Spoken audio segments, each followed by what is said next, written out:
Me fala quando eu posso.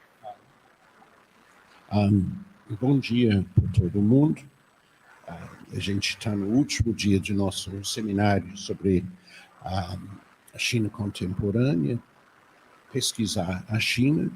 E hoje nosso privilégio ter a professora Zhao Yupei com a gente. Eu vou apresentar ela em inglês, para ela entender o que eu estou falando dela. E depois a gente passa a palavra para ela. Good morning, Zhao Yupei. Wonderful to have you with us. You're in the beautiful city of Hangzhou, I believe. Yes. I have been to Hangzhou just once, but it's certainly, for me, one of the most beautiful small cities on earth. It is just absolutely incredible.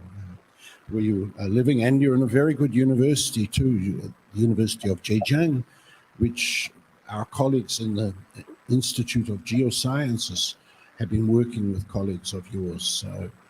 So far away, but so close to some extent. So I'm going to introduce now to our audience Professor Zhao Yupei. She has a PhD from Leicester University in the United Kingdom. And she was one of the, in China, they have a system for developing talents. So Professor Zhao has been chosen as one of the 100 talents for young professors in this program.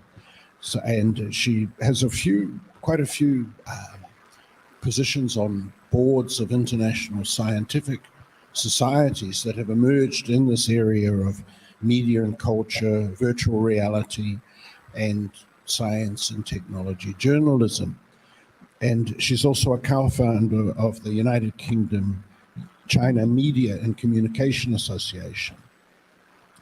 Professor Zhao Yupei has worked on using mixed methods.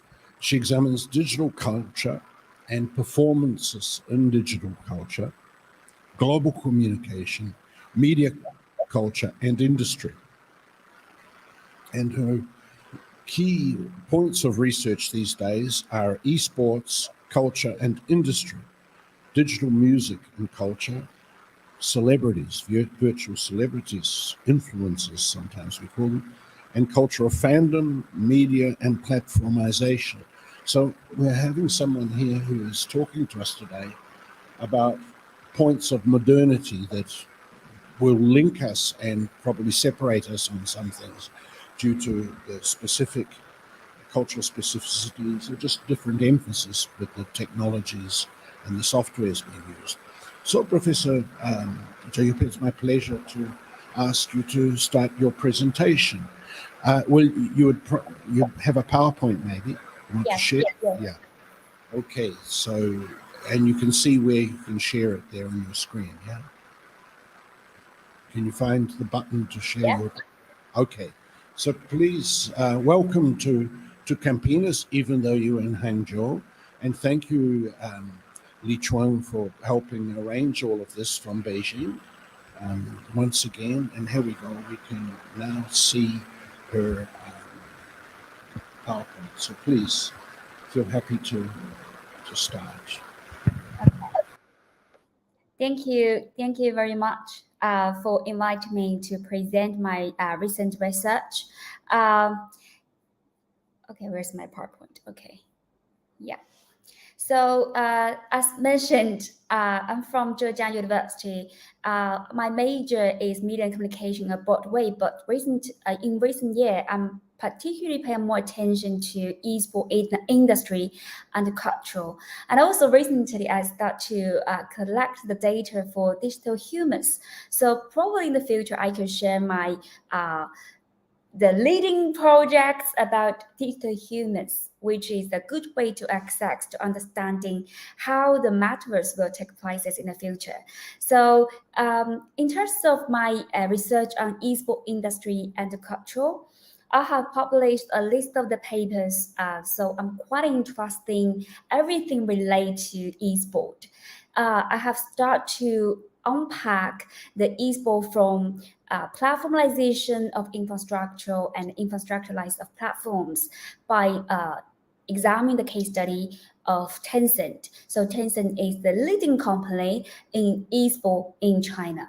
So I have already published the 2 books about esport because I have been aware that even though in 2016, the administration of education start to open a major courses or programs for esport, but I realized there are lack of the esport books or textbooks for students. So that's why I start to write up.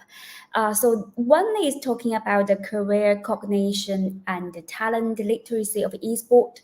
And the second one is talking about introduction to the cultural of Chinese esport industry. So today I would like to share some of my perspectives related to the industry as well as how the esport players has destigmatized themselves and to sustain their careers, and how could we understand their well-being.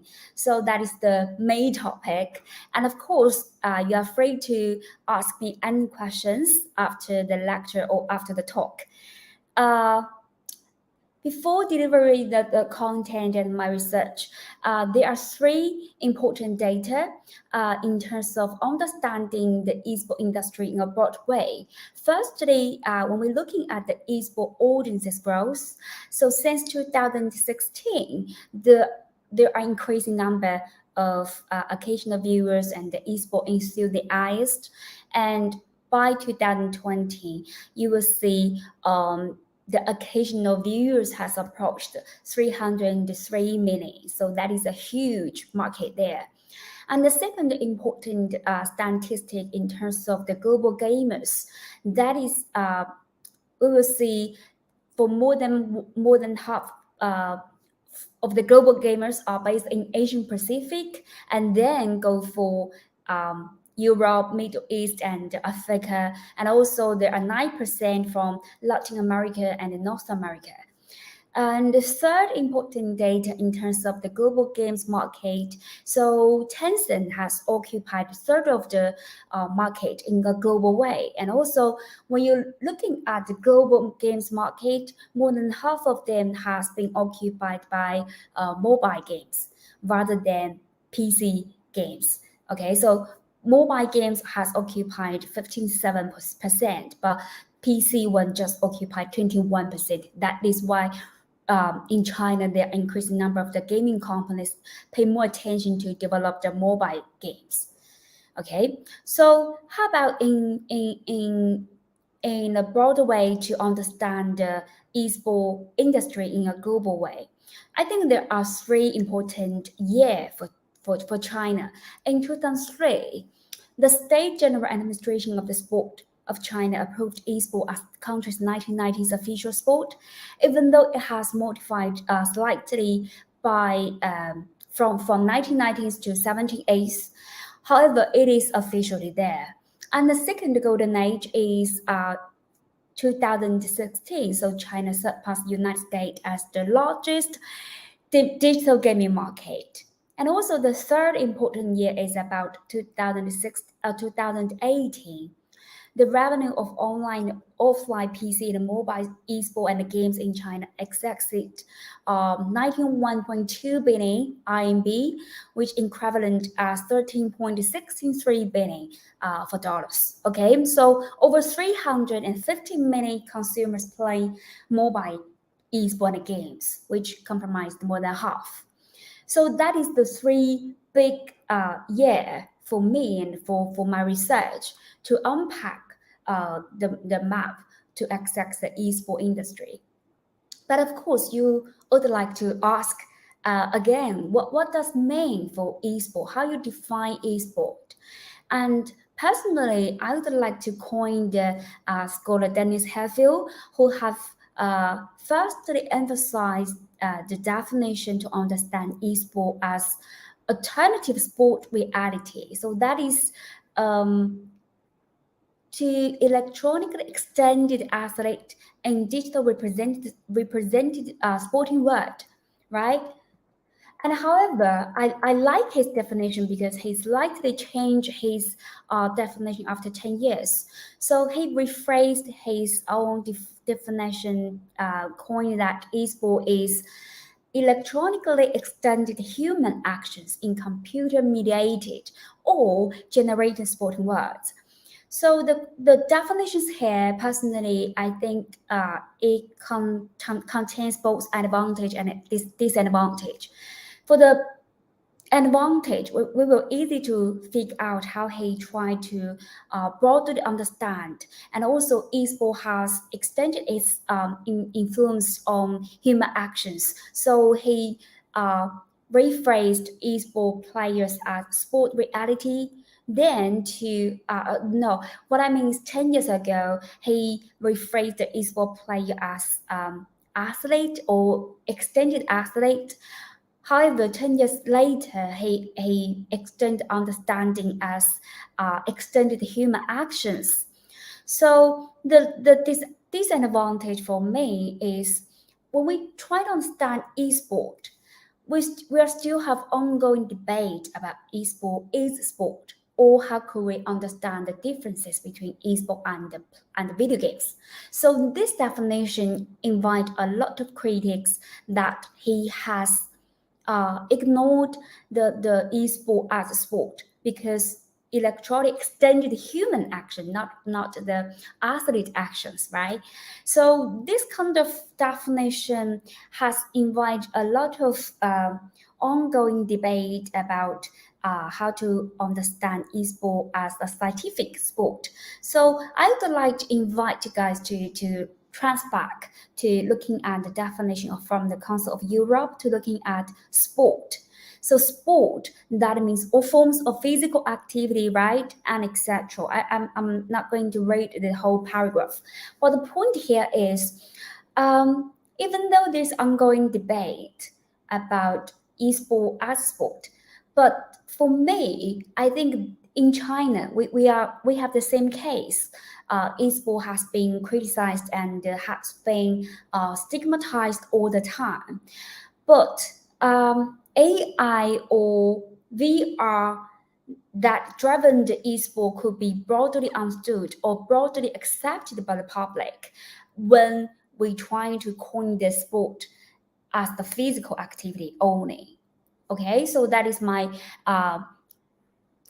the beginning to understand esport.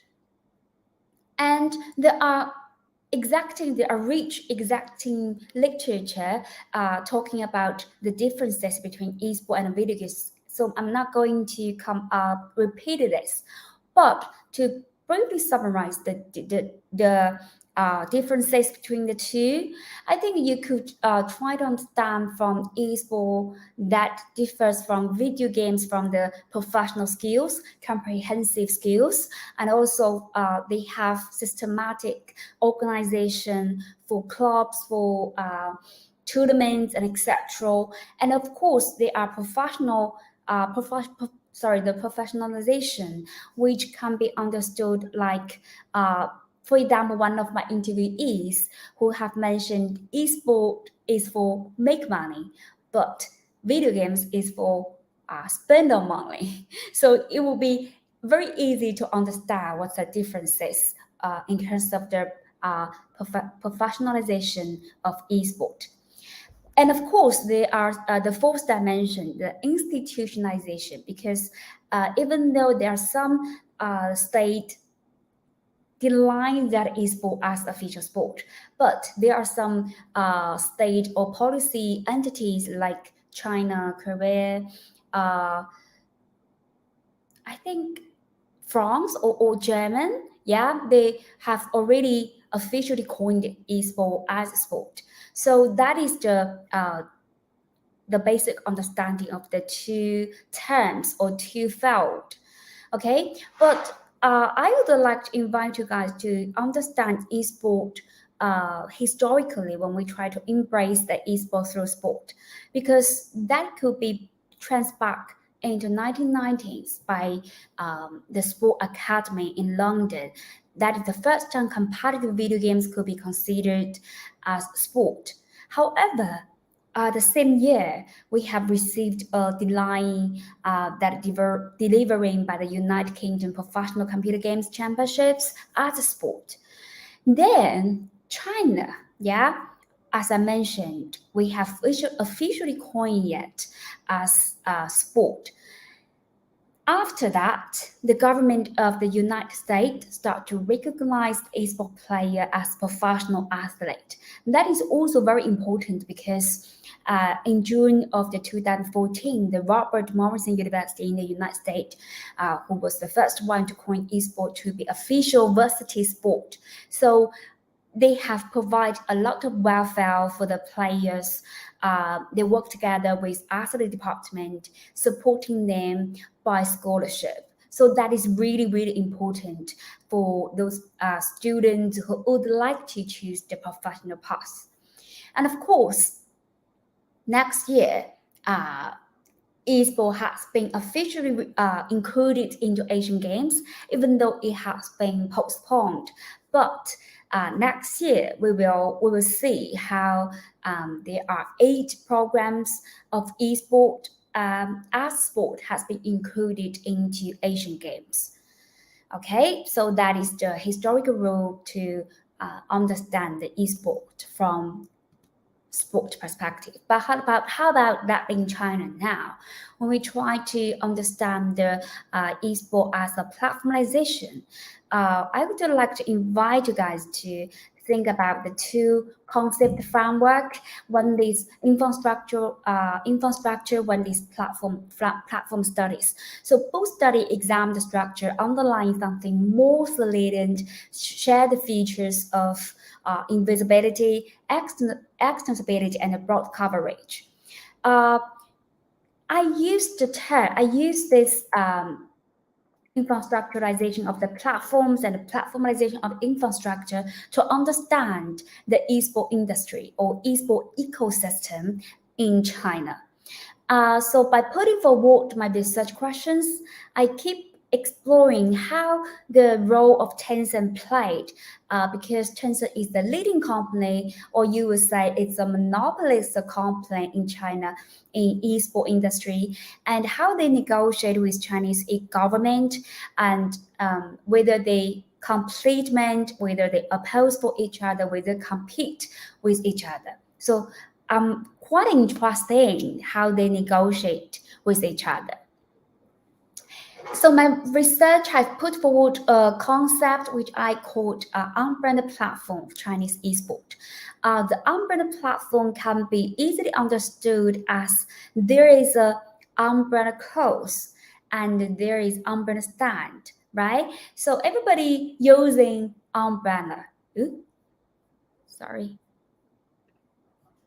Okay, so everybody using umbrella. We have umbrella clothes, we have umbrella stand, and it will be hard to say which one is more important than another, right? So umbrella clothes and umbrella stand, they support each other, they aligned with each other. So that is how I understand esport platforms in China.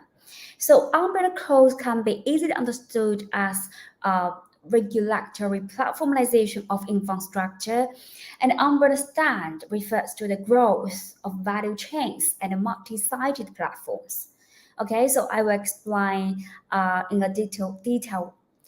Firstly, in terms of the umbrella clause, Chinese esport has attributed for different domains, for multi-domain, including the entertainment, media, sport, the technology, cultural, communication. Okay, that is why they are significantly influenced by various policies covered by different departments. And also, I have coined the Chinese government has been described as umbrella clause of infrastructure of digital platforms because it determines both the life cycle and okay. Sorry, someone say that you didn't see my PowerPoint has changed. Now I'm talking about the page 15.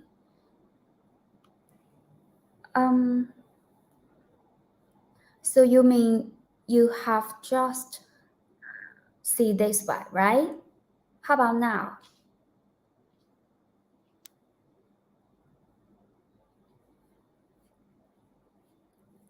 How about now? Anybody can give me a response?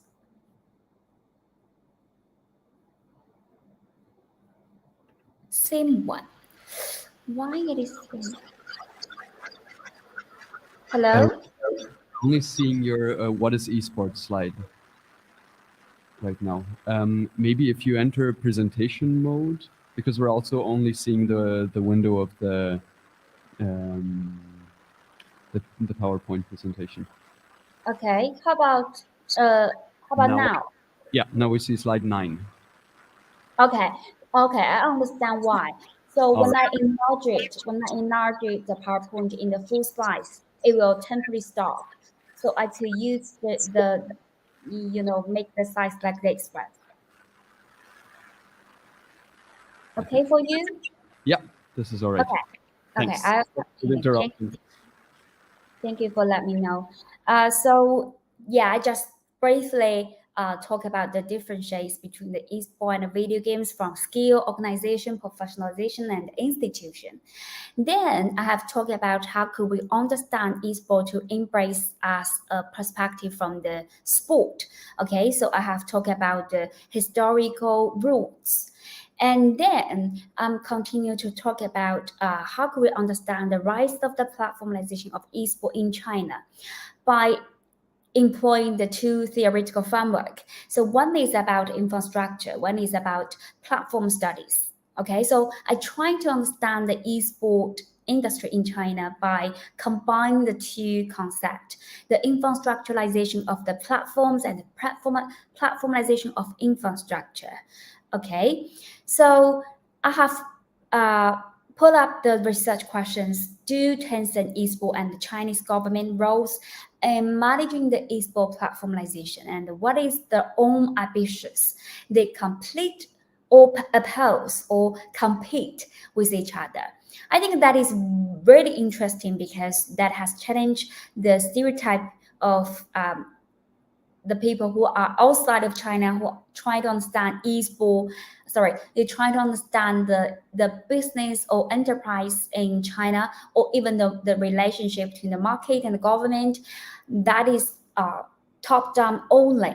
So I try to help you to understand how esports as the distinct case to understand the digital cultural industry that has challenged the stereotype. Okay, so I have put up the umbrella platform of Chinese esport to understand how I access the esport industry, or I call esport ecosystem. So everybody using the umbrella, right? Umbrella stand and umbrella close and umbrella stand. So umbrella close refers to the regulatory platformization of infrastructure, and umbrella stand refers to the growth of value chain and multi-sided platforms. Okay, and I use the umbrella close and stand to help you to understand how the two are aligned with each other, how they support and in need of each other. So in terms of the umbrella close, as I mentioned, Chinese esport has attributed for multi-domains, including the entertainment, media, sport, the digital technology and communication. So there are over 8 departments that is supervise the esport. Okay, so esport in China has been complicated because each department negotiate, or sometimes their policies launched conflict with each other. But for me, when I observed and collected data from Chinese government, can be only described as who are determining the life cycle and expansion of Chinese esport and video games. I will explain why. So the important things that has changed the whole value chain that can be back to the 2003, because eSport World is a program that is broadcasting on CCTV5. However, the state administration of the PPREFT issued a ban on online games. So that is why CCTV5's eSport World program has been suspended. The concentrate is eSport broadcast has been limited to the internet since then. Okay, so that is resulted into a significant change to the value chain of the market. And also that is made the whole value chain in China different from Korea's one, because Korea's one offers the game competition TV broadcasting, but we offer the game competition and the live streaming one. Okay. So in terms of the umbrella clause, even though there's an overview for major policies since 2003, it looks like, there are still some policies to support esport. However, when you're comparing the policies to those traditional sport, that is quite a few, okay? And this in the year of the 2016, as I mentioned before, it is a golden age for esport in China, because that is they have entered into a new stage. There are over 4 administrative states launched the regulation and policies to support the whole industry. The policy and regulations covered the support for importing the digital technology from other Chinese states. They encouraged the industry to improve the development of mobile games and live streaming services and VR technology. And also they founded initiatives to organize the international and the national professional tournaments. And they are now, I think almost all enterprises are try so hard to export their gaming products to organize some international, to be more influential tournaments in a global way. They have encouraged the Chinese college and the university to offer professional esport courses. So now there are, I think, if I recall it right, there are 126 universities and colleges offer the courses in esport. And of course, most of them, I think nearly 80% of them are based in a relatively low quality college in China. And also, I would like to describe the Chinese government as the driving force to the whole development.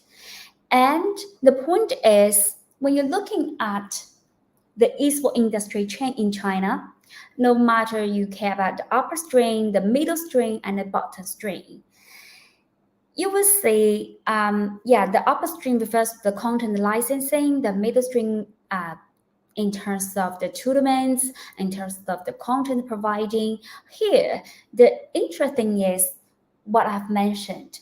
The bottom string are quietly, heavily, significantly related to live streaming platforms.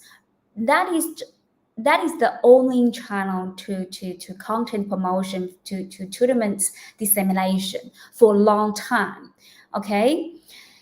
And also, in terms of the market, when we have already mapped out the umbrella clause, let's look at understand, okay? So Tencent has been the top of the gaming market, and he has occupied a third of the gaming market shares so far.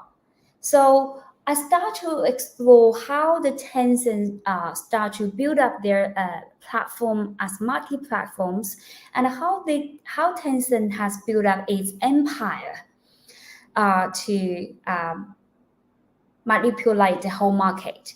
I found that they have copied the model of the Disney, because in terms of the upper string of the value chain, they have invested the external gaming companies. So you will see they have invested like companies in Korea, in United States, in Sweden, Finland, and France, right? So that is how they do for the upper string. And how about in the middle string? And of course, there are some statistics to show up how Tencent has gained a great amount of revenue for their upper string. okay? And for the middle string of the value chain, I try to understand what exactly the roles played by Tencent for the middle string of value chain. Firstly, Tencent has become a major executive of the gaming leagues, like KPL, KCC, and KOC. Okay, they have run many insignificant tournaments like LPL and LSPL. And the second is they have their own branding. They have their own branding, which called TGA, that is founded 12 years ago, and also covered various games. Okay, and also the most important is they have great, attractive prize pool for the young. So that is why TGA are still fascinating. And the third is the top clubs of China's LPL was supported by Tencent, aims to build up its physical infrastructure by locating these clubs in 6 of the top so-called first and second tier cities in China. So let's look at the bottom string of the value chain. Firstly, we were able to figure out how they have also invested the leading platforms, Douyuan and Huya. And also they have set up their own mobile esport brand, PG1, PG Esport, even though it has been shut down several years ago. And no one really know the reasons. But they have invested Douyuan and Huya, which are the 2 leading live stream broadcaster platforms in China. So you will easily to figure out, I have listed some of the important statistics to demonstrate how the live streaming has attracted great amount of time and viewers to disseminate the content in the tournament. Okay.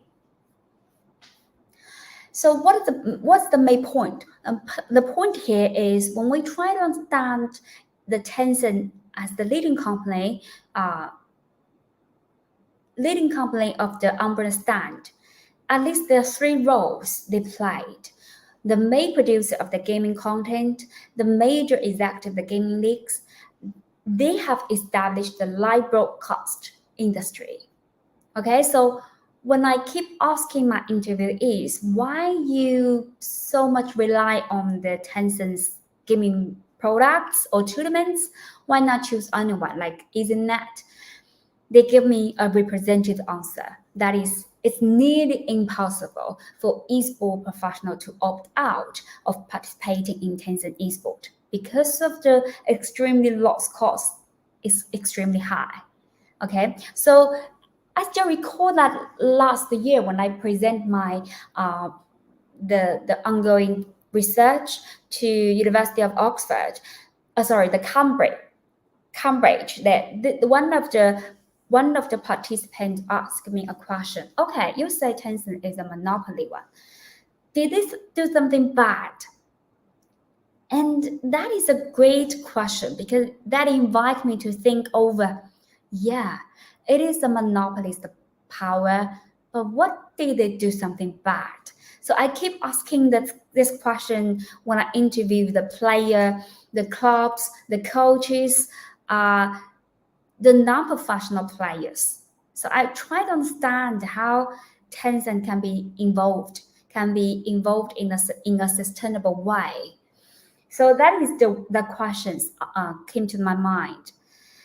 So brief to the first part I would like to demonstrate today is about how Tencent play with their role and negotiate with the government.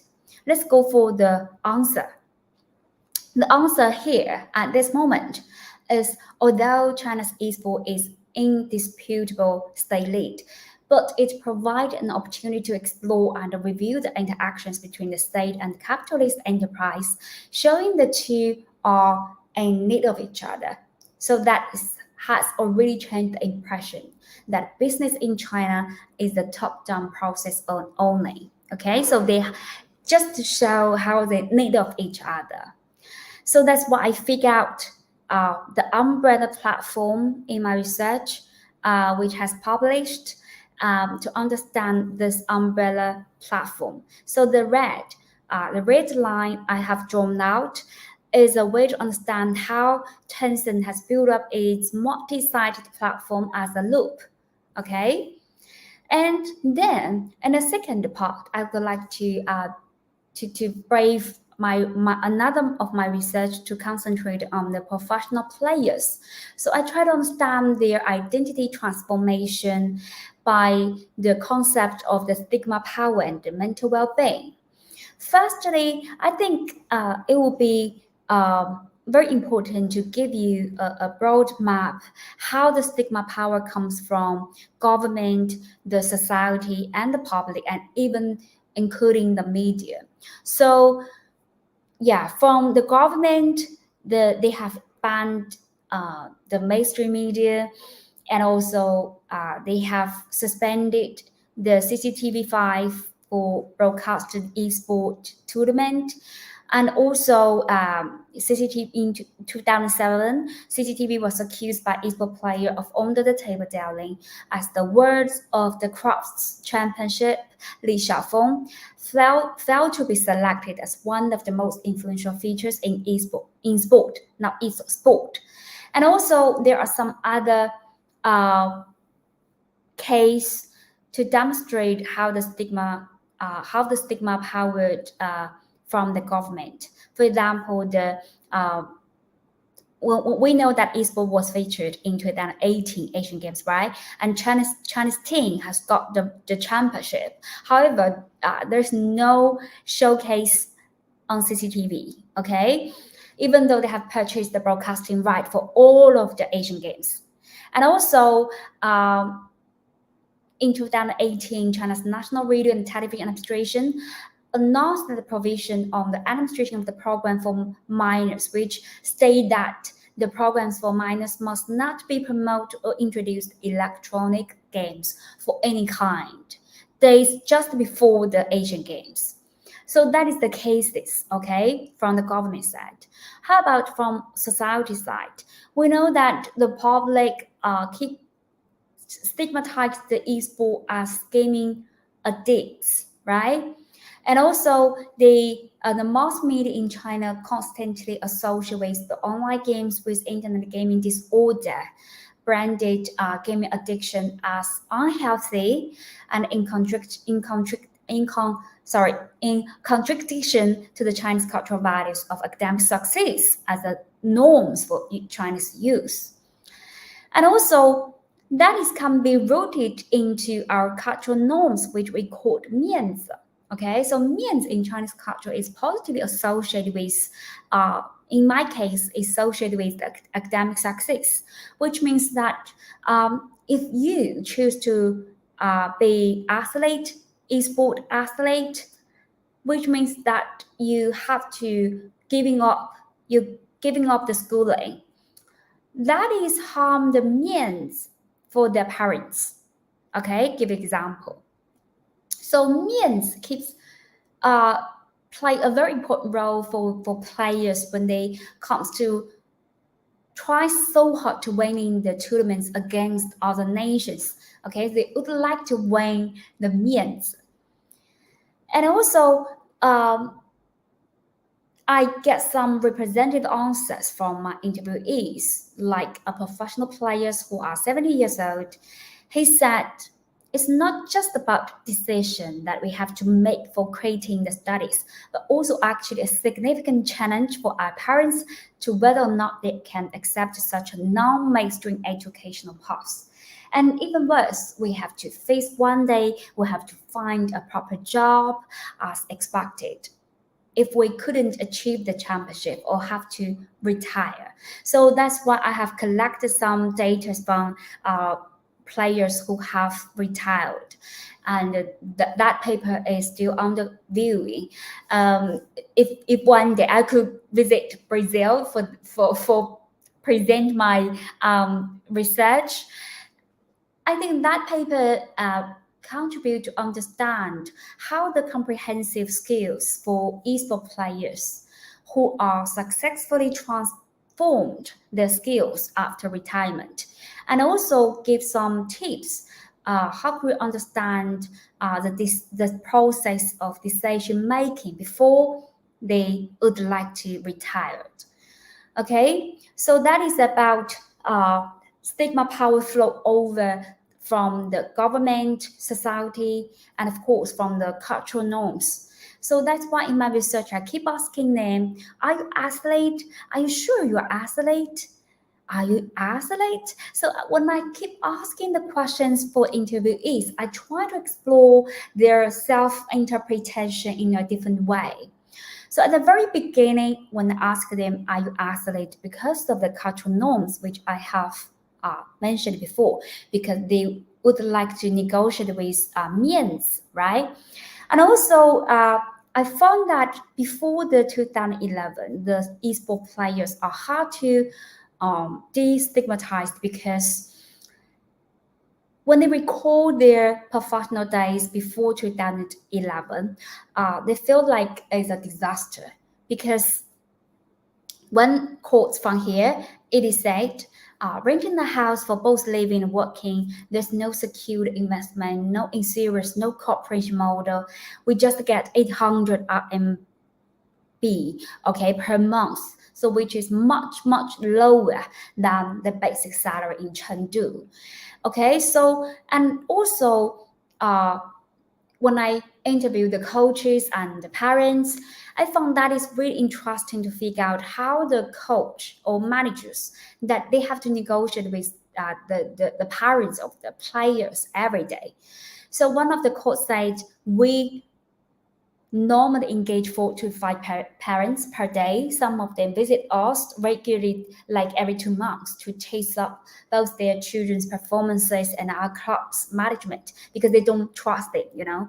So if the players succeed in tournament, particularly win a large bonus, they will contact the parents the first time directly. So you will see how they try to build up the trust between the clubs and the parents. And also there is a very interesting case when I interviewed one of the interviewees who mentioned because his parent declined to accept that he chose the professional athlete rather than go for school. So his coach actually persuaded his parents for 3 times. The last one succeed because of this quotes. Okay, I put up here. The coach persuaded his parents, saying, "Hey, uncle, playing billionaires might have been a road action 20 years ago, but now it is a gentleman activity. Similarly, esports has greater potential as a chivalric social activity in the near future, has been upgraded to a new cultural hit and accepted by mainstream society." So because of these phrases or metaphor, his father accepted finally. Okay. So before the 2011, we will see the boundary between the professional and the non-professional are quite blurred. It's not like right now. Once you have signed the contract, finalized the payment of the insurance in China, it means that you are already professional. So that is why I coined professional players in before 2011 are powerless to refute the stigma and the prejudice, right, with the Chinese public and their own families labeling them as gaming addicts. And how about the years after 2011? I call it professional pursuits in the true spirit of the sportsmanship. I call it because there are 3 main factors that have driven the fascinating development of esports industry, and of course help the esports players to destigmatize themselves. The first reason I have already mentioned, because of the policies launched by the government to support the game content, licensing, tournaments, coaches, education as talent. Okay, and also we will see in 2019. One of the Chinese occupational department have coined esports player as the official one, as a proper job, and also esports operational list as the proper job. So that is also invite a lot of great attention. And there's also regional level governing body from regional government have launched different series, different policies like Xi'an, Chengdu, Shanghai, Taicang, and also Hangzhou. They have launched supporting policies to attract more talent to come, to gain the tax revenue, to help to stimulate the local market. So how about, that is the map I have tried to draw up. Now there are a lot of esports towns in China, okay? Even though some of them I have complained, even though there are some esports towns are almost empty, but there have a lot there right now. And another case is because the mainstream media, like CCTV News, they start to coin the esports players as national hero when they have got an international championship. So that kind of rephrase also help the esports player to be more confident about what they are doing. And the second reason is about Wang Sitong. Wang Sitong is the second generation of the entrepreneurship in China. He has invested 500 million RMB, and he has facilitated a strong entry into the field of the esport since 2011.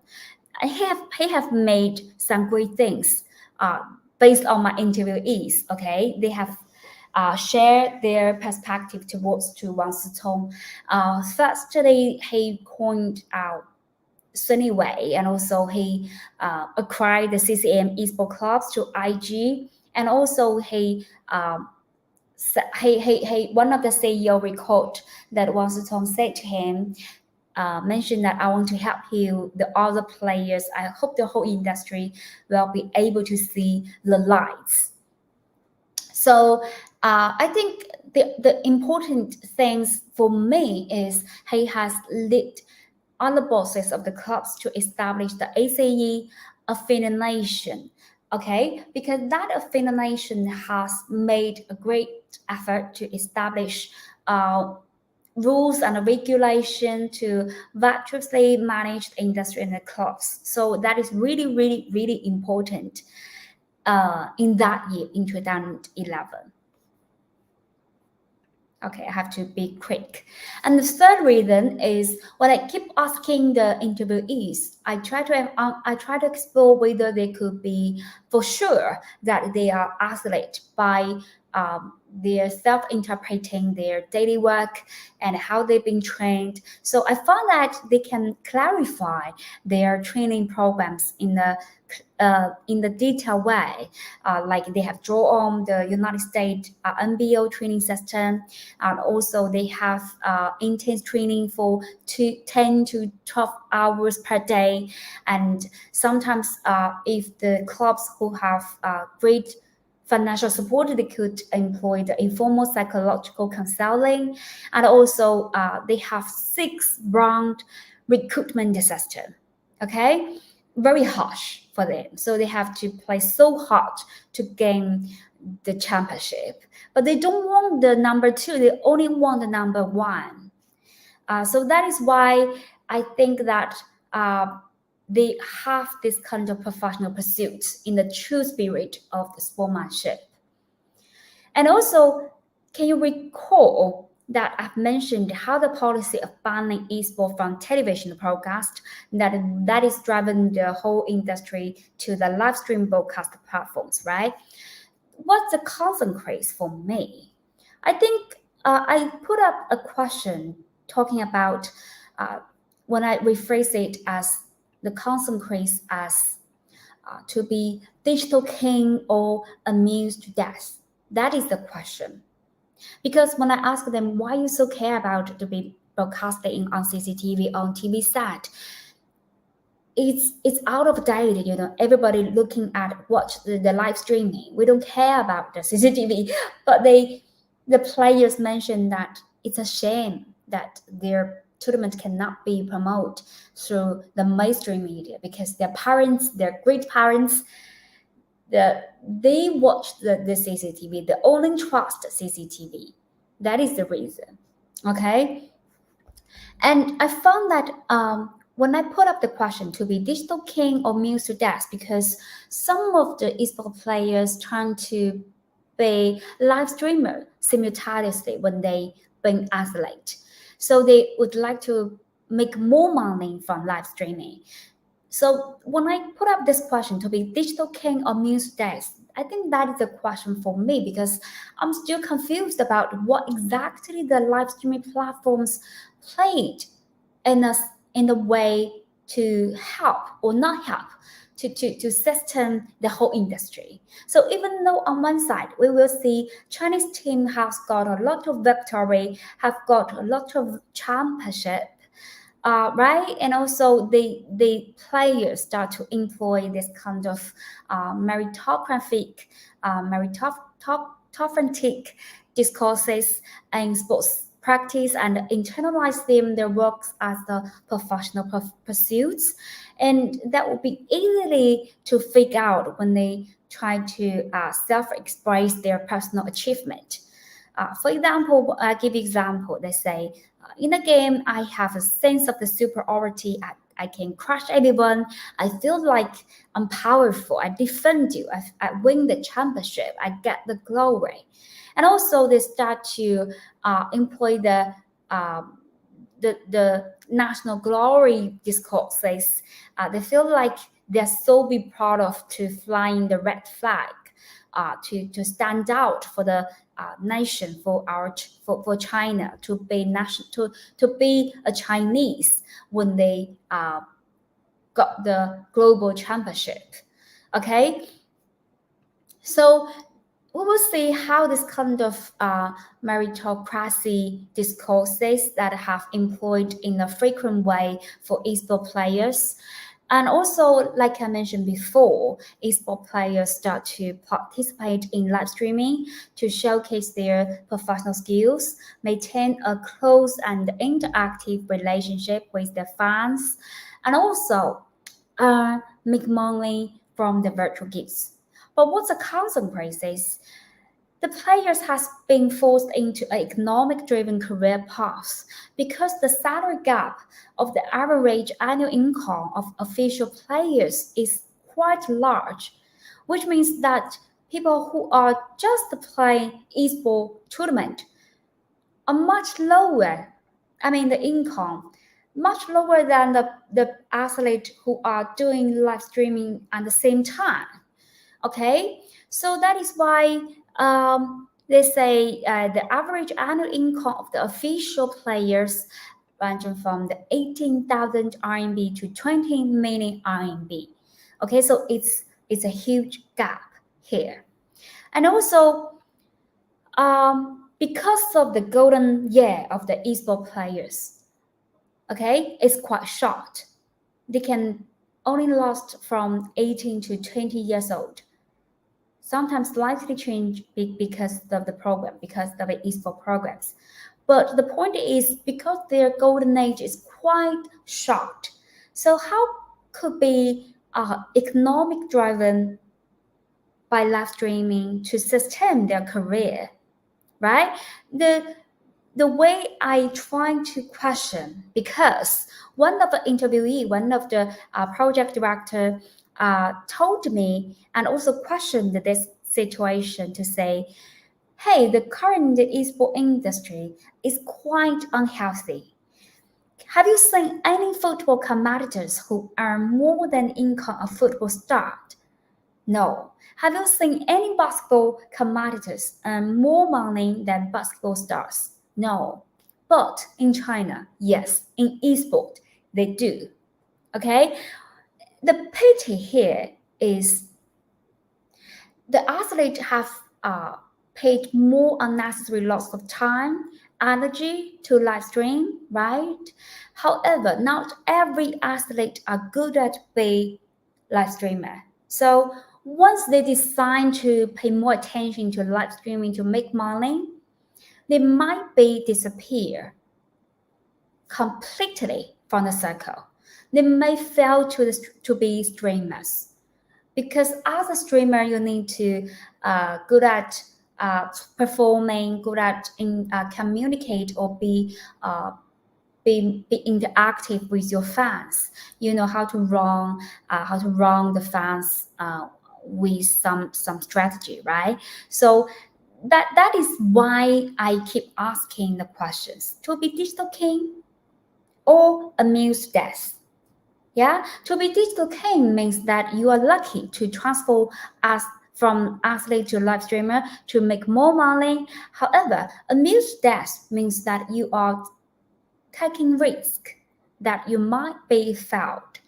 Okay, so that is why recently I'm collecting the data from how people who are retired but has been transformed into the live streaming, into be live streamer, whether you are succeed or not. I think it's worth it to explore some of the comprehensive skill sets or personal experiences that have driven their career to be sustainable. Okay, yeah, I would like to summarize my talk today. Nevertheless, Chinese esports industry is fascinating, has been rapidly developed, and even though it has moved in a not in a smooth way, and they suffered a lot. But also we say from the careers for the esports players, they suffered this kind of condition of precarity, which we coined. Their conditions of precarity, or we called their career as disposable.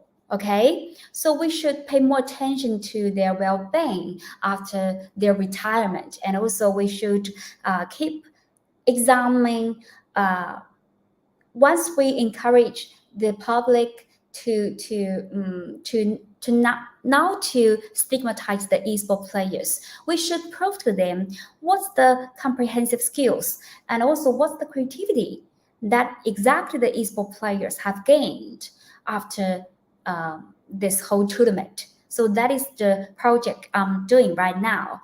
Of course, I'm quite interested in everything related to the esports players, esports stakeholders, esports industry. I feel like it's a great challenge for me because I'm majored in media and communication. So every paper I have published has challenged my knowledge background. I have to come across for interdisciplinary talk.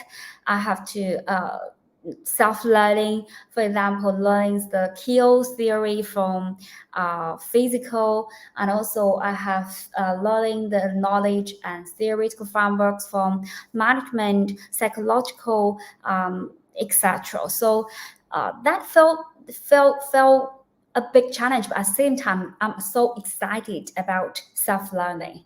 Yeah, so that's about the presentation for today. Now I would like to move to the stage to the audiences or participants. Yeah, I would like to hear from the voices from you guys. Let me stop my PowerPoint.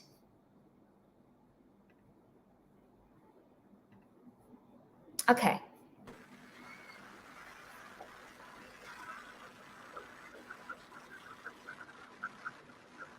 Hello. Yeah. That was fantastic. Thank you so much. Thank you very much. You did something really interesting because you did the whole infrastructure and that's a lot of work to just work out the infrastructure. And you gave us an idea that we only read about in the newspapers, and you gave us a much more profound idea of what is going on, and especially Tencent, how it has internationalized its operations. So it is actually a global country competing with the United States and these other, especially United States companies all around the globe. And somehow it was able to become officialized in China through the state. So it destigmatized, and they made an industry by destigmatizing. Now, when I think about stigma and China, it's obviously, you see that before, around the time of the Cultural Revolution and before, capitalists were stigmatized, sons and daughters of landlords were stigmatized, people who had family in Taiwan were stigmatized, and intellectuals were stigmatized, including people like Deng Xiaoping and people like this. And then they're all brought into the mainstream by changing the laws and things. And I remember Li Chuang talking last year about skateboarders. And again, and interestingly, in Chengdu. So Chengdu is obviously a very vibrant kind of city. You mentioned it today quite specifically. You mean Chengdu, right? Chengdu, yeah. Yeah. Chengdu, yeah, my hometown. Oh, that's your hometown. Okay, Yeah. okay. Yeah. In Brazil, we know the area because of the panda bears, the pandas. Yes, yes. Yeah. But so I'm understanding now stigma is basically about destigmatizing is creating spaces for the new. And then, of course, when you go to the United States now, for example, they're destigmatizing drugs like marijuana and other things. So, and before they had the prohibition, which was stigmatized to drink alcohol, and then ended prohibition. They destigmatized and made it legal again. So I think that's a very interesting stigmatizer markets and talents. I mean, you have this in your talk, and it resonates with other questions we have heard today. And when I was coming to the university this morning, I was thinking, and you are answering the question, what is the business model for young people who go into video games, into esports? How on earth are they going to earn their lives? And so you have replied to that question, and you've said it's a bit like soccer or football. The very big stars earn a huge amount of money, and the ones who are trying to become very big stars or just trying to earn their money off playing don't earn much money at all. But what you did was very interesting. You said when the players win the competitions, the first thing they do is telephone their parents. And so that is showed, China is still a society, and I hope it remains that way, where the family is a key point in this in the society. And obviously that child, probably many of them only children, just one child, one family, one child. So this is very important that they give their parents some hope that these children can support them. And also, and then you've done a whole circuit. This is why I just, you've almost shown the whole system and how it works by different parts. So I'm really pleased about this. And obviously, I would love your PowerPoint because we will publish you in Brazil. I'm sure about this, Okay. So I just wanted to make that particular comment about how complete your study is. And you're still very young, and you've done such an amazing amount of work. And also, this is for all of the students. You said, I have to become interdisciplinary. I've had to learn so many new things. And I always remember in the beginning about esports, there was that argument whether it was sport or not. And so in the medical area, they started measuring heartbeats and sweating and all of these things at the medical area. And they said, yes, it's a sport. So many other things are like this, and they give this, and then, like bow and arrow or shooting or stuff like that. They're called sports. And so esports was more of a sport than these other ones in the Olympic Games.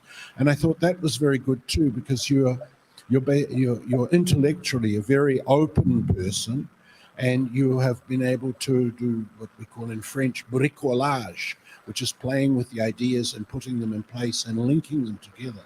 So a very fertile approach that we can just, if more young sociology or you're a media studies person more than a sociologist, but it's very sociological as well, or it gives us a lot, just inspire off your example. That would be really, really interesting. So I've got some questions, but I know we've got the public who has some questions. So I'll put their questions first rather than mine. And I'll hand over to Mariana the microphone, and she'll question. Some will make in Portuguese, and Mariana will translate. And we have also the audience. Você está monitorando a audiência. Okay, so all right. But in any case, just to make my thing, thank you and congratulations. It was really, really impressive. And you got through so much stuff. You know, I mean, you did so much in that 1 hour that we allotted you. Yeah, I try to combine some of my recent outcomes in 1 hour to present the whole map for you guys.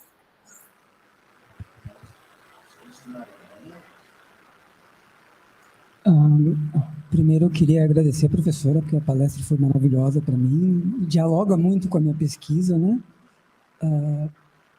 Eu queria saber se na pesquisa dela ela percebe diferenças entre a forma de jogar no contexto chinês e em relação ao contexto ocidental, ou se ela percebe isso como uma forma de jogar globalizada já, e dá para a gente pensar na forma de jogar como algo global, e como ela interpreta essa expansão de um cenário de esportes competitivo vindo para um sul global, no caso do Brasil, com o CBLOL, que é a Liga Brasileira de League of Legends, e como ela interpreta essa interpretação do modo de jogar, se ela interpreta um modo de chinês jogar vindo para o Brasil ou vindo para um sul global. Eu acho que é isso. Tá bom? Obrigado. Professor Zhao Yupei. Yeah. My name is Mariana. I'm going to translate my colleague Ricardo. Nice to meet you. It was an amazing presentation, and well, Ricardo is our colleague and he's working on video games especially, and he was very interested. He said he really appreciated your talk and your research, and he's working especially with the Romance of the Three Kingdoms and more like video games from Koi. I'm sorry, like I'm not very familiar with this field, but he was very interested in your research, Professor. I think there are a lot of things in common with his research and yours. And his question is, in your research, do you notice any difference between the ways of playing and producing video games in the Chinese context in relation to the Western context?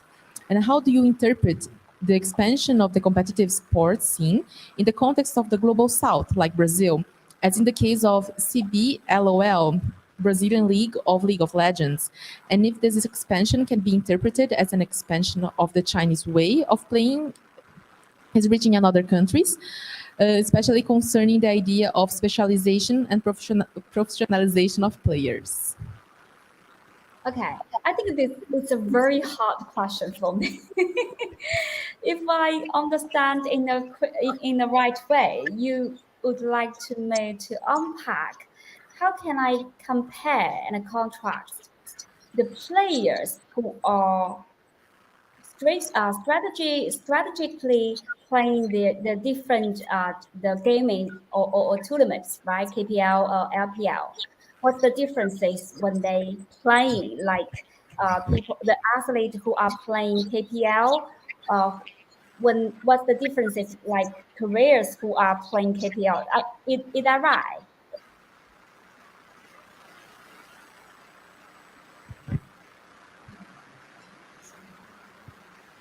He would like to ask your takes on, like, for instance, the Chinese context in relation to other countries, for instance, Brazil, and if you have any perspective on the differences between them.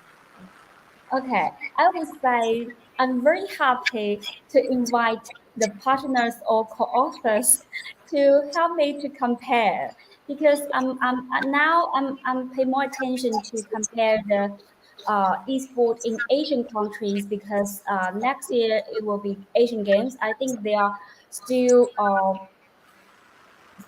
space to compare or provide the knowledge or background, even including how the esport in Asian Games has developed. So in particular, I'm looking at the Korea, Japan, the other places. So I know there is a fascinating market in Latin American, so I'm not familiar with that.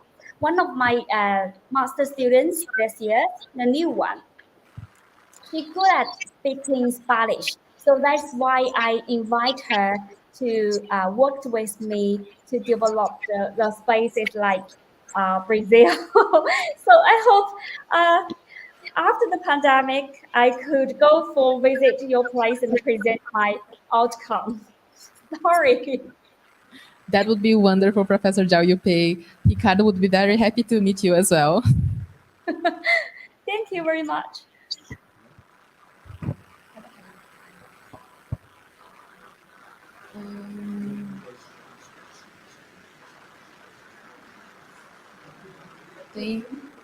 Você quer fazer? É que tem uma da Carol, mas a Carol não tá aqui. Pode. Stop. Hello, Professor Zhao. Hi. Hello. Hi. Very nice to meet you, and very interesting research that you presented here. I was especially interested or intrigued by the slide that you presented about Tencent and versus the government. I'm a trained political scientist, so that immediately called my attention. I'm originally from Germany, so the concern with data privacy, especially, is a huge topic there, and that's always being discussed, especially when it comes into those new realms of online realities of living online. And so I was wondering a little bit about your perceptions, especially since you are also perceive that in the UK doesn't perceive itself as Europe, but it is kind of Western context. How there are differences in data privacy when it comes to online gaming. I know that there has been this somewhat controversial law recently about limiting the hours of gaming for children, for example, to 1 hour per week, once per day. So that's something that kind of takes the private aspect of deciding how much you play, how you regulate it at home, into the public sphere, and as a concern of public. Anchuan, basically, public Anchuan.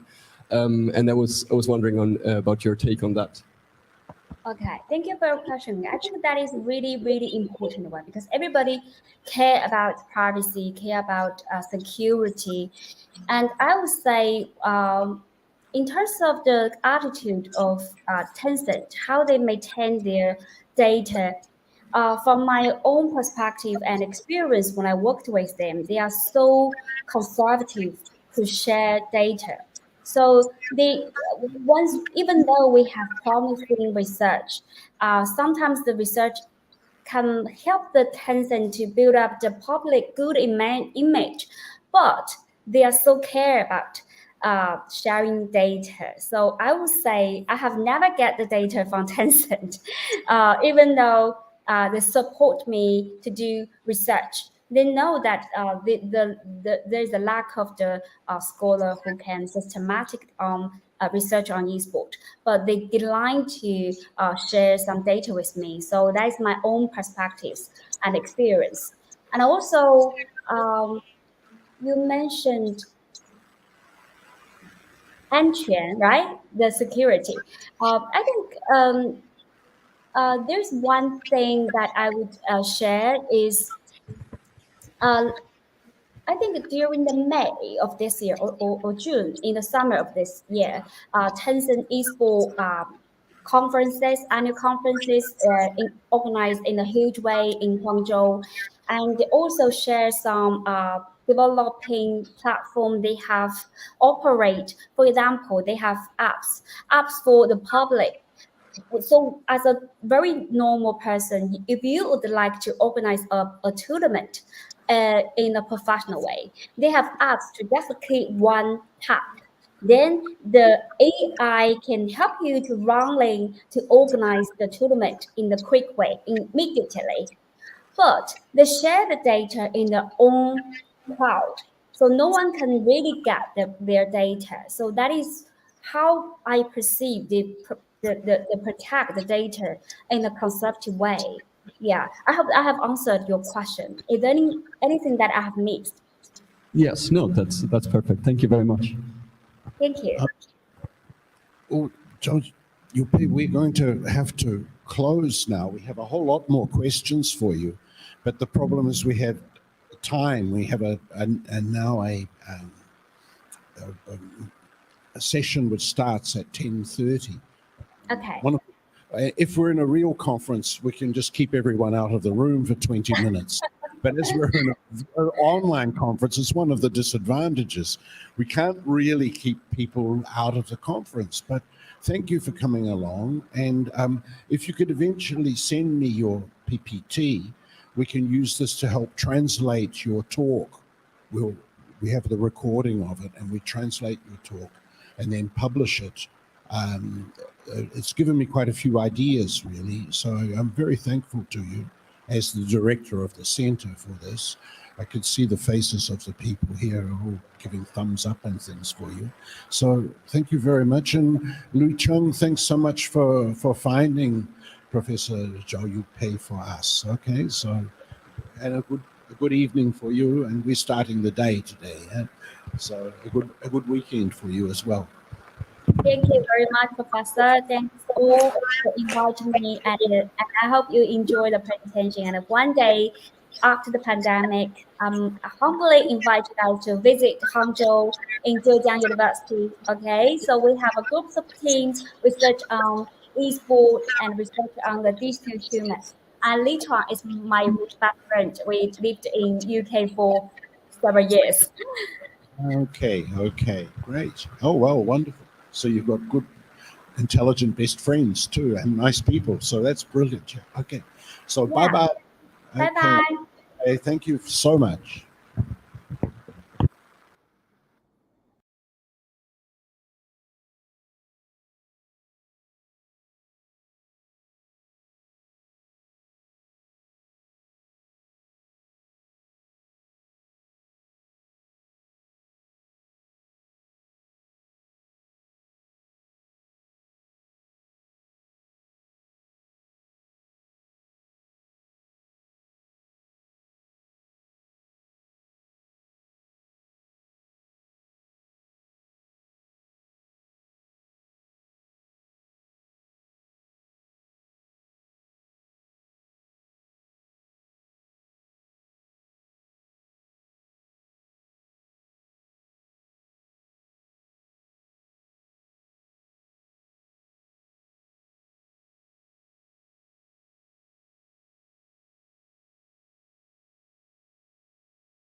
bom dia ao Brasil, Unicamp, UFPE e todo mundo que nos assiste. Estamos iniciando uma sessão em homenagem ao Marcos Costa Lima. Além de ser um intelectual muito preocupado com o Brasil, é alguém que trabalhava em diversos momentos ao longo da vida. Ele era também um dirigente de associações científicas e eu conheço ele quase desde que eu cheguei no Brasil, mas a gente virou amigo no final, quando ele estava justamente dedicando essa nova fase da vida à pesquisa sobre a China, dirigindo um grande centro no FPS, Ásia. E foi realmente ele falecer, para mim pessoalmente, para o nosso grupo, foi um baque muito forte. Eu sabia da doença dele, etc.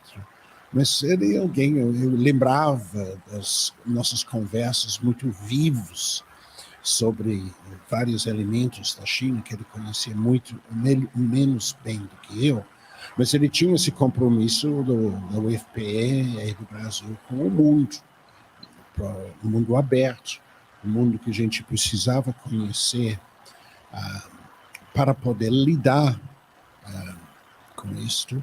E ele era muito vivo intelectualmente, essa coisa ambiental também, eu aprendia com ele, em algumas coisas ele aprendia comigo, com outros. Mas isso não é para eu falar sobre mim, eu estou só abrindo essa sessão.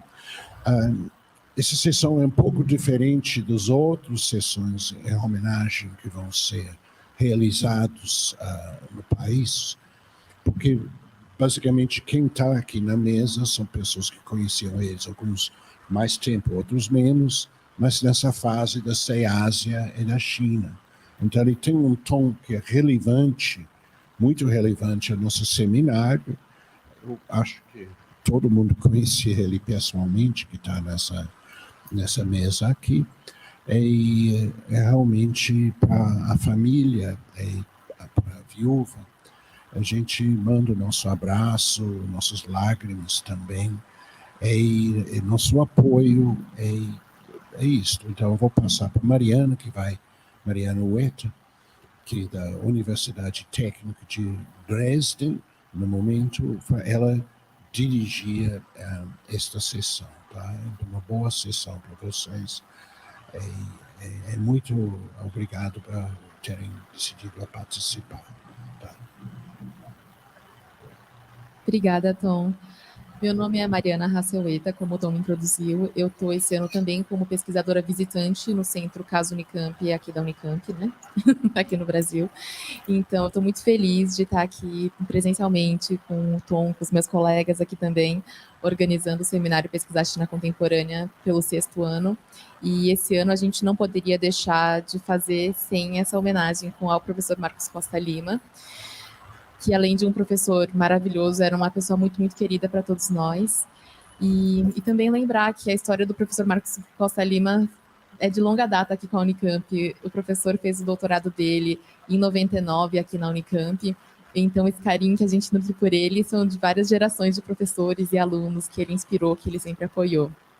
E ter a possibilidade de conhecer o professor Marcos Costa Lima aqui na Unicamp, quando ele veio para o seminário do Grupo de Estudo Brasil-China, foi muito especial para todos nós, e a perda dele é irreparável. Então, hoje, aqui no Seminário Pesquisar China Contemporânea, a gente resolveu fazer esse convite tanto para Eduardo, Joyce e João, porque também Eduardo e João foram os primeiros estudantes da UFPE que vieram aqui para o seminário na Unicamp. Foi uma alegria gigantesca conhecer eles aqui, e trouxeram também para a gente um pouco do trabalho do professor Marcos, que estava desenvolvendo no SEASA, e começaram também, junto com a Mariana e Ante, essa cooperação que a gente espera que ainda dure por muito tempo. Joyce também espero conhecê-la em breve aqui na Unicamp ou aí na UFPE, porque eu acredito que o trabalho que ele começou está sendo muito bem levado pelos seus alunos, pelas pessoas que ele tocou, pelas pessoas que ele inspirou. Muito obrigada por terem vindo hoje, gente. Vou fazer uma apresentação muito breve. Hoje a gente está aqui com o João Kumaru. João, muito, muito obrigada, além de estar aqui por ter ajudado na organização de tudo, né? De sempre. João, parceiro demais. O João foi orientando do Marcos no mestrado e na graduação também. E hoje ele é mestrando na Fudan University, na China, em Xangai, e pesquisador da plataforma Cipó. A gente está aqui hoje também com o Eduardo Matos Oliveira, que foi orientando de doutorado do Marcos e hoje é advogado atuando no Canadá. E a Joyce Helena, que foi orientando do Marcos no mestrado, doutorado e no pós-doc, e hoje é professora da Universidade de Damas. Sejam todos muito bem-vindos.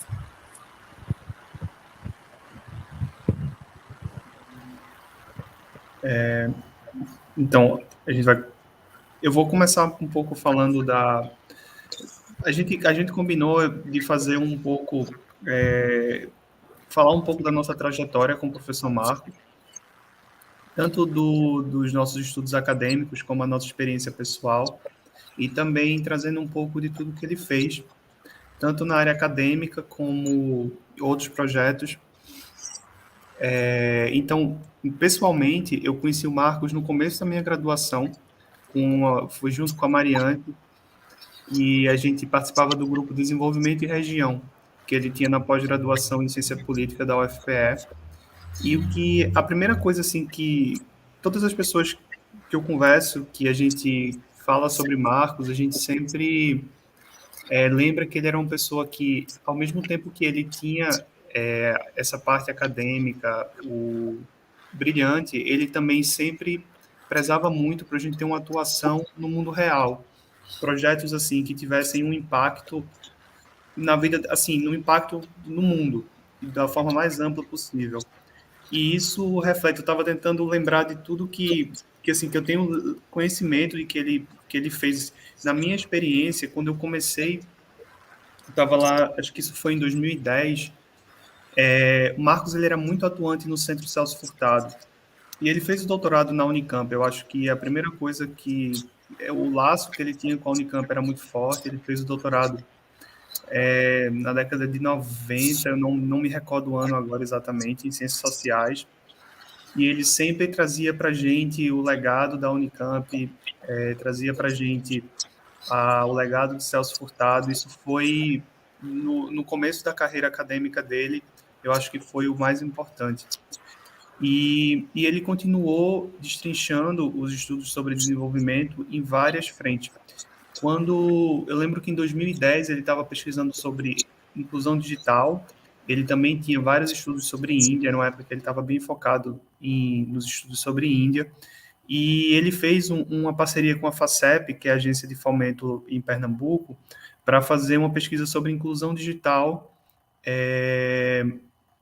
em Pernambuco. E ele mandava a gente que era PIBIC, os estudantes de mestrado, para a gente ir para as cidades do interior, a gente ia entrevistando para conversar com os gestores e ver o que é que estava sendo feito. E a gente fez um relatório e fez um seminário que foi interessante. Foi a primeira vez, eu acho, que eu participei E depois Marcos continuou organizando os seminários do Centro Celso Furtado, trazendo para o Nordeste. Foi feito um seminário em Alagoas e outro em Maceió, que veio... as pessoas do IPEA na época, vieram as pessoas do Centro Celso Furtado, e foram seminários muito interessantes que ajudaram a conectar os pesquisadores e pesquisadoras do Nordeste que estudam desenvolvimento. Eles sempre... Eu acho que isso foi um grande legado, sabe? João e Joyce, vocês querem complementar alguma coisa dessa época? Eu acho que eu posso falar um pouco, complementando o que Eduardo estava comentando, né? Bom, eu sou Joyce Helena, sou pesquisadora associada da CEASIA, né? Que é ligada ao Centro de Estudos Avançados da UFPE. Participei dessa época do DIR, onde a gente fazia estudos, em geral, voltados para a questão do desenvolvimento. Acho importante ressaltar isso que Eduardo estava falando, né, sobre o Nordeste. Acho que uma característica muito importante do professor Marcos Costa Lima era essa intenção dele sempre de colocar o Nordeste em evidência. Então, eu acho isso muito importante porque ele abriu muito espaço para a gente, deu muita visibilidade ao FPE, aos pesquisadores nordestinos. Eu lembro dessa época, muita coisa foi feita sobre desenvolvimento regional. Eu não cheguei a trabalhar nessa parte, a gente trabalhou num projeto do Centro Celso Furtado, em 2011, que estudava a assessoria econômica do governo Vargas. Então, era uma questão desenvolvimentista mais macro, né, pensando no Brasil. Mas, paralelamente a isso, ele tinha outros projetos também, onde ele pontuava o Nordeste e a importância do desenvolvimento regional. E a gente, nessas homenagens todas que foram feitas, e a gente pensando sobre isso, né, sobre esse legado dele, por exemplo, mesmo estudando a China, já no Instituto de Estudos da Ásia, que hoje é a Coordenadoria de Estudos da Ásia, lá para 2017 a gente fez um seminário sobre China, mas que levava o nome do Nordeste no título, porque ele queria justamente colocar, enfatizar que eram pesquisadores nordestinos que trabalhavam a questão da China. Então, eu acho isso muito importante, essa capacidade que ele tinha de ir do macro para o micro, de falar, né, de coisas muito grandes, de explicar a economia política internacional, crise do capitalismo, mas de também conseguir amarrar isso tudo com as nossas questões aqui mais imediatas, mais urgentes, né, e locais. E eu acho que isso é algo que a universidade precisa colocar mais em evidência, sabe? Pesquisadores que têm essa capacidade realmente de serem interdisciplinares, de conectarem vários temas. Então, falando rapidinho sobre a minha trajetória com ele, né? Sem deixar antes de agradecer a Mariana pelo convite, parabenizar vocês também por esse 6º seminário tão exitoso, né? Que a gente gosta tanto de participar também da SEASA, da UFPE. E agradecer por esse espaço, porque para a gente tem sido também muito acalentador participar desses momentos e homenagear o professor, porque para a gente é uma dor muito forte que a gente ainda sente, né? Foi um baque muito grande para o nosso grupo, porque ele era o nosso líder, né? A gente trabalhava muito diretamente com ele. Então, eu agradeço, porque para a gente aquece muito o coração poder participar. Então, eu vou ser breve para passar um pouco para João também, mas eu conheci o professor em 2010, quando eu estava terminando a minha graduação em economia. E aí eu fui atrás dele porque eu ia prestar um mestrado de ciência política e vi que ele era professor e a gente estava no mesmo seminário. E eu fui atrás dele no hotel que ele estava com outro colega para a gente já pedir umas dicas, né? Ele passou uma lista de livros para a gente ler para fazer a prova. E ali mesmo, naquela conversa, ele já era nosso orientador, porque a gente não tinha nem feito a seleção ainda, mas ele era muito assim, ele nem conhecia, mas já trazia para perto, era muito horizontal com os alunos, muito simpático, muito acolhedor, e isso deixava a gente muito à vontade, né? Eu acho que uma característica importante dele era dar essa visibilidade para a gente, colocar a gente em evidência. Ele nunca tratava a gente de forma, você é apenas um estudante, não, você tem capacidade, você é um pesquisador, e dava a gente, assim, realmente um espaço muito grande, muita oportunidade. Então, eu tive com ele já nesse finalzinho de 2010, e desde então a gente trabalha junto, produzindo bastante. Eu escrevi artigos com os dois que estão aqui, tem um com o Eduardo, tem com o João.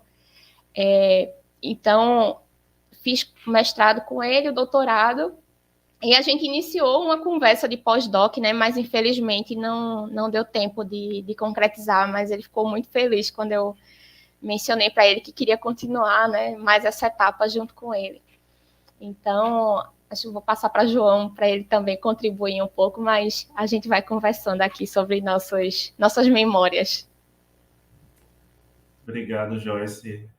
Não sei se vocês me ouvem, eu estava com um probleminha no áudio, qualquer coisa, sinalizem, por favor, mas eu sigo na linha de Joyce. Eu queria começar agradecendo a Mariueta por ter pensado e concedido esse espaço de homenagem, né, para a gente que tinha a figura do professor e tinha uma relação muito próxima a ele, né? Somos 3 aqui, mas as pessoas próximas a eles, os seguidores dele, orientandos e amigos, são uma vastidão de pessoas que realmente ele criou um afeto muito grande, até porque foram muitas reuniões, foram alguns artigos, eventos organizados, muitas aulas, enfim, é bem reconfortante, como o Joyce falou, né, poder trazer essas memórias e também ter a oportunidade de apresentar quem foi o professor Marcos Costa Lima, para quem não teve a oportunidade de conhecer, né? Então, para além de professor, né, ele era uma pessoa muito aberta, muito generoso, humano, acolhedor e, ao mesmo tempo, crítico, né, inconformado, sonhador. Então, todas essas características de uma pessoa e associado a um grande pensador, e eu acho que, para quem não teve a oportunidade de conhecê-lo, deve ter percebido pela fala de Eduardo e de Joyce que, de fato, ele durante a sua trajetória, ele contemplou várias áreas do conhecimento. Apesar de ter a formação em ciências sociais e ciência política, ele circulava muito bem e sempre com uma produção intelectual de qualidade por outras áreas, né? Então, ele, de fato, teve um pensamento muito abrangente e passou aí, deixou várias contribuições, né? E tudo isso junto em uma só pessoa, eu acho que talvez a gente consiga passar nessa de fato, essa pessoa que ele foi. Então, eu acho que esse espaço de homenagem também é uma oportunidade para falar um pouco sobre a construção e o pensamento do professor. Eu acho que nós três aqui, o Eduardo e Joyce, a gente acompanhou o professor em momentos diferentes. Alguns momentos a gente trabalhou junto, mas em áreas diferentes, né? Esse período mais recente, eu acho que todo mundo trabalhou com a China, mas se eu puder colaborar também falando sobre algumas temáticas, né, que o professor trabalhou, foram diversas, como eu falei, mas ele passou um bom tempo, e eu acho que quando eu conheci ele, em 2012, salvo engano, 2011, ele já estava na transição ali dos estudos sobre desenvolvimento de região e começando a focar um pouco na China. E aí ele tinha essa pegada muito forte de tentar entender o Nordeste, né, como os meninos falaram, pensar o Nordeste a partir do próprio Nordeste. Então, era muito forte essa contribuição dessa integração que ele fazia e que ele fez nesse período, dos estudos de desenvolvimento e região, pegando os estudos sobre Celso Furtado, enfim, e tentando trabalhar questões, como o Joyce colocou, né, ligando o macro ao micro, sempre trabalhando uma visão estrutural das temáticas, enfim, foram diversas as temáticas, né? E antes, né, como eu falei, antes dele entrar na China, ele desenvolveu um grande projeto sobre Índia, fez várias viagens, né, ele tem um grande amigo indiano, o professor Surange Sarra, e a gente pegou esse período mais, quando de fato, assim como, acho que seguindo o fluxo, né, de quem estuda a China, que o mundo passa a olhar um pouco para aquela região. E eu acho que ele foi um dos principais nomes a expandir os estudos sobre China no Brasil e principalmente no Norte e Nordeste. O professor foi um dos fundadores da RB China, da Rede Brasileira de Estudos da China, e sempre essa presença forte, né, de tentar deslocar um pouco também desse debate que estava muito concentrado na academia do Sul e Sudeste para outras regiões do país. Então, esse seminário que Joyce falou sobre, acho que, salvo engano, o seminário era o primeiro seminário nordestino sobre a China, algo assim. E, de fato, ele foi buscar pesquisadores na Federal da Bahia, na Federal do Piauí, tem um grupo forte de relações internacionais na Paraíba, na Universidade Estadual da Paraíba e na Universidade Federal da Paraíba. Então, tudo isso mostra também essa preocupação, né, de uma integração regional maior e que, de fato, a gente possa estar atento a essa potencialidade. Falando especificamente sobre China, né, que eu acho que foi justamente quando eu comecei o meu trabalho acadêmico de pesquisa junto ao professor, tudo começou, eu acho que eu me aproximei dele querendo estudar China e pouco tempo depois foi criado o Instituto de Estudos da Ásia, em 2015, salvo engano. Mas esse contato ele começou a ser estabelecido antes, através de um grupo de professores de geografia e também dos contatos que ele teve a partir dos estudos sobre Índia.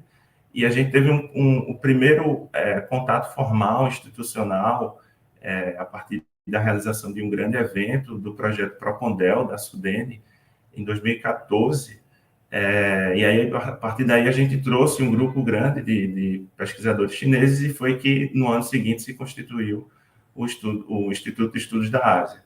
Logo depois, acho que em 2017, foi constituída a RB China e sempre nesse movimento de expansão. Eu acho que uma característica que chama a atenção do professor é essa capacidade incrível que ele tinha de agregar pessoas, né? Ele era muito agregador, assim. Quem conviveu com ele sabe do perfil muito conciliador, muito calmo, e eram características que sempre chamavam a atenção, porque, de fato, mesmo em momentos atribulados, né, acho que quando em 2019 e 2018, eu acho, quando a gente teve a mudança bastante drástica do ciclo político, foi ele que nos reuniu, assim, para tranquilizar e pensar os próximos passos, assim, pensar como é que seria a universidade nesse novo ciclo político, né? E é muito triste também saber que ele não está aqui presencialmente, fisicamente, para ver esse novo rumo que certamente o país vai chegar. Mas, para não tomar muito tempo, eu queria só falar, mencionar, eu acho que a última fase, vamos dizer assim, da trajetória acadêmica do professor, que é quando ele, estudando a China e aí chegando nas preocupações ambientais da China, ele adentra nos estudos e nas reflexões sobre a crise climática mundial, sobre questões ambientais e questões agrárias, e esse estava sendo o foco dele nos últimos tempos, e mesmo sendo recente, ele já tinha uma colaboração muito intensa, e mais uma vez nessa pegada de associar e de fazer uma conexão da universidade com a sociedade civil organizada, e com as gestões também. Então, eu tive uma experiência recente, especificamente na Secretaria do Meio Ambiente do Governo do Estado, e ele de imediato procurou a gente montou um projeto que infelizmente não se concretizou, mas enfim, o que eu quero passar é essa proatividade dele, e mais uma vez essa visão de ligar o micro ao macro e de fazer essa ponte crítica, né, da universidade com a sociedade. Era muito, muito legal ver o professor em espaços fora da universidade, levando a contribuição que ele tinha do conhecimento científico e acadêmico dele para outros espaços. Então, sem dúvida alguma, é mais enfim, né, um traço muito forte dele. Enfim, mas como eu falei, né, o legado dele é imenso, e a trajetória dele também foi muito grande e muito intensa, profunda. Então, eu volto para a Mari para a gente compartilhar mais aqui outras impressões. Muito obrigada, João, Eduardo, Joyce. Para a gente é muito bonito, é muito emocionante, não só porque a gente leu o trabalho do professor Marcos, que a gente admirava muito ele, mas também ouvir essa parte muito pessoal, né? Essa parte muito particular, assim, de como a presença dele, como o suporte dele também foi muito transformador, né? Na vida de vocês. Muito obrigada por compartilhar. Bom, o Seminário Pesquisar China Contemporânea é focado em estudantes da pós-graduação, então o objetivo dessa homenagem, além de celebrar a memória do professor Marcos e fazer essa homenagem, é também pontuar, é também mostrar para a próxima geração de estudantes, de jovens pesquisadores sobre a China, o legado que o professor Marcos deixa para a gente. Eu achei interessante que vocês colocaram, né, cronologicamente, alguns pontos da carreira do professor Marcos, que são muito importantes, aqui em 3 eixos: os estudos sobre o desenvolvimento e regionalização, os estudos sobre o sul global, em especial a Índia e a China, e os estudos, finalmente, sobre meio ambiente e questões agrárias. Agora, nessa próxima rodada, eu queria convidar vocês também para apresentar o que vocês acham que o professor Marcos deixa de legado para essa nova geração, o que a gente pode mandar essa mensagem para o futuro, para as pessoas que estão se formando agora, que, infelizmente, não vão ter contato direto com o professor Marcos, que a gente teve a grande oportunidade de ter. Como que a gente deixa o trabalho dele para as próximas gerações?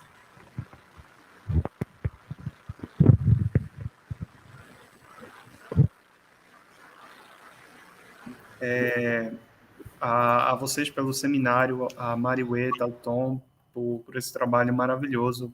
Queria poder estar aí presencialmente, infelizmente, espero ano que vem.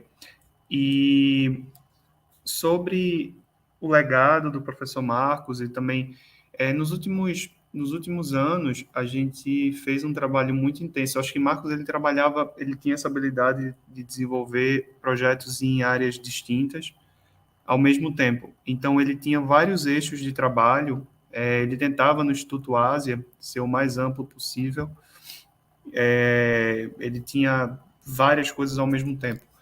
Eu participei mais ativamente dos estudos agrários no Instituto Ásia, e era uma coisa que Marcos tinha muito carinho, até pela história da família dele, da luta, que ele sempre falava também um pouco assim, de como o pai dele, a família dele sempre ensinou ele e foi engajada em mudanças assim mais profundas.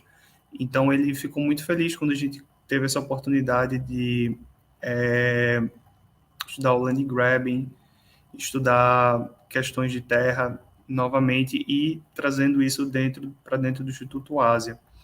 E eu acho que Marcos ele conseguiu nesse período assim fazer um arco de projetos e de cooperar com muita gente e trazer muita gente muito importante assim para junto dele. Isso tem o pessoal da Unicamp, quando a gente organizou o seminário sobre segurança alimentar, foi um seminário relativamente grande. Eu brincava, né, o professor, a gente vai fazer no maior auditório da UFPE.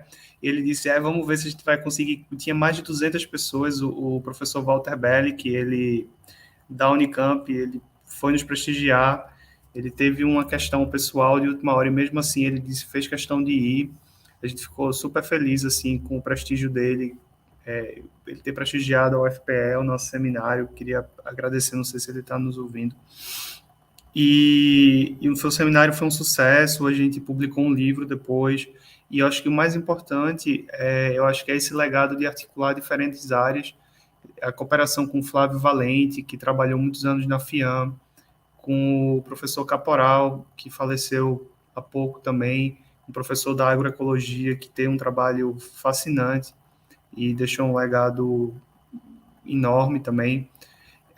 Os professores da UFPB e da Universidade Estadual da Paraíba também, Alexandre Leite, o Tiago, e o Pedro Lapa também, que sempre estava junto com várias articulações. Então tinha muitas pessoas envolvidas, muitas pessoas com uma motivação assim muito preciosa de fazer a diferença, de trazer. E eu acho que, eu diria como o João, assim, eu acho que essa coisa que o João falou da capacidade de agregar as pessoas, eu acho que no mundo que a gente vive hoje, e eu me vejo já um pouco não tão jovem assim, eu acho que falta a gente tá perdendo essa capacidade de se agregar, de se juntar. Eu acho que, enfim, eu estou falando só da minha experiência particular, não é uma questão disso, mas eu acho que a gente está perdendo essa capacidade de se mobilizar em conjunto, tudo muito fragmentado, as pautas divididas, as pessoas divididas, e eu acho que Marcos, ele deixa principalmente esse legado de como se unir dentro das diferenças, mesmo tendo pensamentos diferentes, tendo posições diferentes, assim, dentro, claro, de um certo limite, né, do campo que você trabalha, mas ele conseguia agregar as pessoas e fazer as coisas andarem e colocando sempre as coisas em movimento, e as coisas aconteciam, assim, claro que tinham percalços, às vezes uma coisa não ia como esperado, mas no fundo as coisas estavam acontecendo, a coisa estava em movimento e as pessoas estavam engajadas, as pessoas estavam motivadas. Ele era uma pessoa que era sempre muito prazeroso estar na companhia dele, assim. Isso é raro a gente dizer isso de uma forma muito sincera. E enfim, eu acho que eu espero que as coisas que foram iniciadas, elas possam de alguma forma continuar. E, enfim, a gente pode falar um pouco mais assim desse legado em termos mais concretos, mas eu não queria tomar muito tempo e passar para Joyce e para o João.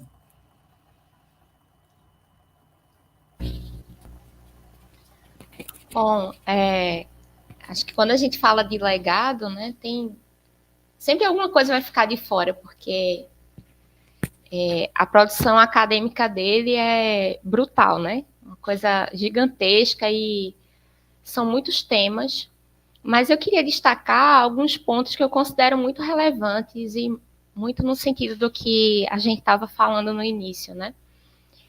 De como ele tenta jogar luz sempre sobre aqueles pontos de subalternidade, né? Aqueles elementos que não têm muito espaço. Então, eu queria destacar que eu acho que é importante para as futuras gerações e para a gente também carregar isso que ele deixa, que é uma luta epistemológica muito grande que ele fazia dentro da universidade. Uma luta para que a ciência política, as relações internacionais dessem abertura para autores não eurocêntricos. Então, o professor destacava muito autores latino-americanos, a gente conheceu vários através dele, e ele mesmo era muito interessado em conhecer novos autores e fazer novas leituras. Então, autores latino-americanos, africanos, asiáticos, uma coisa que ele falava muito, a gente explicar a China pelos autores chineses, e não pelos norte-americanos, né? Não pelos europeus. Então, ele tinha esse incômodo, digamos assim, com essa espécie de padronização, com essa teoria padrão que ele queria justamente romper com isso, para que a gente pudesse, obviamente, explicar o sul global através dos seus autores, através das suas vozes. E eu acho isso muito importante e é algo que eu aprendi muito com ele. Ao mesmo tempo, acho que também é válido destacar que essa resistência dele também era para fora da universidade. Então, como o João falou no início, né, na eleição de 2018, quando o resultado se concretizou, a gente fez uma reunião de emergência na casa dele, porque a gente queria discutir e ele era muito, muito preocupado, muito incomodado com essa situação, com esse rumo que o Brasil tomou. E isso levava ele a pensar, a produzir, mas também a ir para fora, sabe? Eu lembro que o lançamento, por exemplo, do livro de estrangeirização de terras, né, que foi um livro que saiu a partir do seminário, e foi feito aqui em Recife, no Armazém do Campo, com participação do movimento dos trabalhadores rurais sem terra. Então, ele não era um homem enclausurado na universidade. A gente encontrava ele nas manifestações, por exemplo, então ele tinha uma atividade política forte também. E eu acho que isso, o que acho que foi o João falou sobre a prática, não é só a gente escrever sobre o mundo e ficar filosofando, mas também arregaçar as mangas, sabe, e concretamente lutar.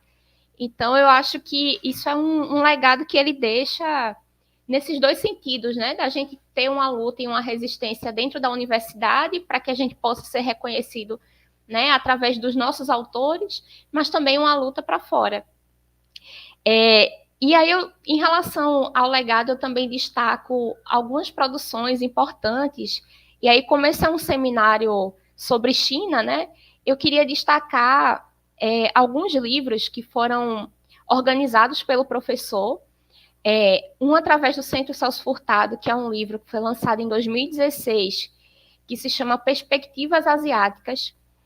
É um livro muito legal, também com vários autores, com gente que estava na China. Ele sempre buscava trazer o mais amplo possível, né? Uma variedade de autores e de contribuições muito grandes. Então, é um livro que vale a pena. Temos um livro lançado em, acho que 2018, chamado Sobre a China, que foi um dos livros mais vendidos pela editora da UFPE. Um livro também muito bom, que também tem contribuições internacionais importantes, contribuições de autores chineses, de autores brasileiros que estavam na China naquele momento.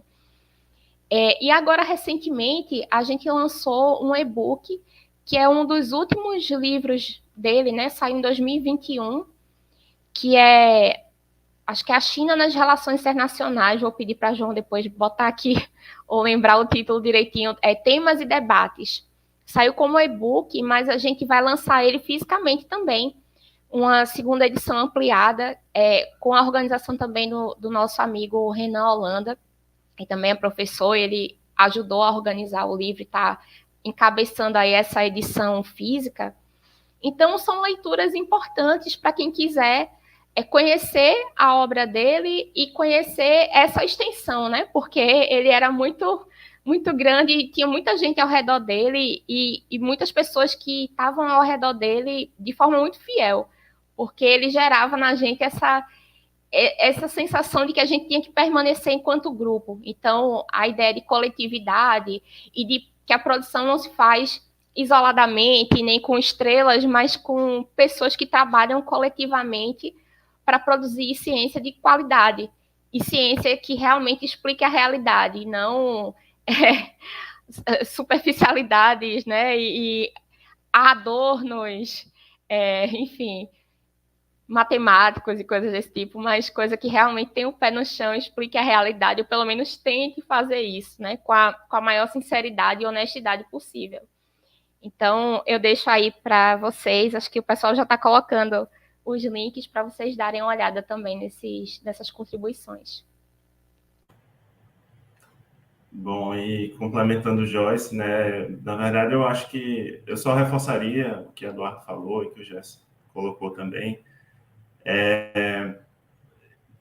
Pessoalmente, eu acho que o legado, e eu acho que para todos que trabalharam com ele diretamente, é essa necessidade de você ter uma visão mais ampla do conhecimento, né, que ele tinha de maneira muito profunda, mas ele passa isso muito bem para os seus alunos, no sentido de que você não precisa saber de tudo, mas que é importante você estar aberto para se conectar e dialogar com outras ciências, com outras áreas de conhecimento, para que se entenda, ou, enfim, se olhe da melhor maneira determinado problema social, questão social, enfim, problema de pesquisa, como a gente pode colocar também. Destacaria também, né, como eu já coloquei, mas que vale destacar porque de fato era algo muito forte, essa presença dele para fora da universidade e essa preocupação que ele nos passava de pensar, de expandir o conhecimento, de levar o conhecimento para o dia a dia da sociedade, estabelecer esse diálogo. E de maneira mais concreta, eu destacaria também que, e aí já pensando, né, já trazendo para a temática de China, ele foi um dos principais, acho que o principal responsável por formar uma das primeiras gerações com certeza dentro da UFPE, mas também dentro do Nordeste como um todo, de pesquisadores sobre China. Parte dos professores, né, que hoje estão na Paraíba, por exemplo, que a gente conhece um pouco mais, fizeram algo com o professor, seja um doutorado, seja um pós-doutorado, sobre China e estão reverberando, estão construindo novas gerações, mas sem dúvida alguma, o professor, acho que ele foi o principal nome. A gente não pode deixar de esquecer, claro, da grande professora Cristine Dabá, né, que também tem seu legado aí nessa geração de alunos, mas o professor também, sem dúvida alguma, colaborou nesse sentido. E, de maneira, do ponto de vista institucional, que aí são coisas sólidas, né, que a gente vê acontecer, o professor, ao longo de sua trajetória, ele participou de várias instituições, como a gente já comentou. Eu trouxe aqui algumas para comentar, né? Uma das últimas foi o Instituto de Estudos da Ásia, hoje Coordenadoria de Estudos da Ásia, a RB China, o DIR, o FOMERCO, a Rede Brasileira de Cidades Médias, o Centro Celso Furtado, a ANPOX, alguns grupos de trabalho dentro da ANPOX importantíssimos que tiveram a influência dele. Tanto na ANPOX como na ABRE, ele foi responsável por fortalecer o espaço para estudos críticos e estudos marxistas, e também essa interlocução, até mesmo do ponto de vista institucional, que ele construiu com alguns movimentos sociais, e eu destacaria principalmente o MST.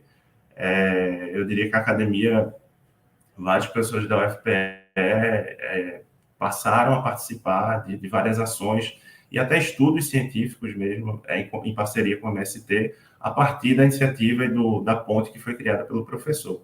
Então, eu acho que essa contribuição institucional, sem dúvida alguma, é fundamental e ela fica de maneira mais clara, mas também essa formação de alunos, essa formação do pensamento crítico aos alunos, sejam orientandos, sejam alunos que passaram por disciplinas dele. Eu acho que fica de maneira muito presente, ainda mais em um contexto em que a gente vê a necessidade de que a universidade e a academia ela tenham um posicionamento crítico para questões além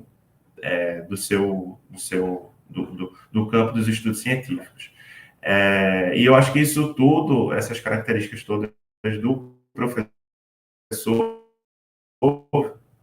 vem também, eu acho que tanto Joyce como Eduardo pontuaram, por esse contexto da família dele, por ser uma família muito engajada na luta social e também na produção intelectual, né? Então, acho que ele teve influência. E eu acho que é isso. Eu queria também aproveitar para mandar um abraço à Juju, a esposa do professor Marcos, uma pessoa muito querida, que está também, a gente ajudando ela ajudando a gente mais do que tudo, a passar por esse momento, que é bem recente. Também queria dizer que eu queria muito estar aí na Unicamp, né, por questões de logística não foi possível, mas eu acho que é isso, os pontos que eu queria destacar, né, de legados, isso. Esse legado, né, principalmente para quem trabalha com ele e era mais próximo, fica a responsabilidade de manter esse legado, né? Então, a gente está com várias ideias que em breve a gente espera anunciar, para, inclusive, disponibilizar, né, para quem não conheceu o professor, não conheceu tão a fundo, que possa conhecer um pouco de toda a produção, que foi imensa, foi muito vasta, que possa ter a oportunidade de conhecer, né? É isso. Obrigado, Mari. Passo para você.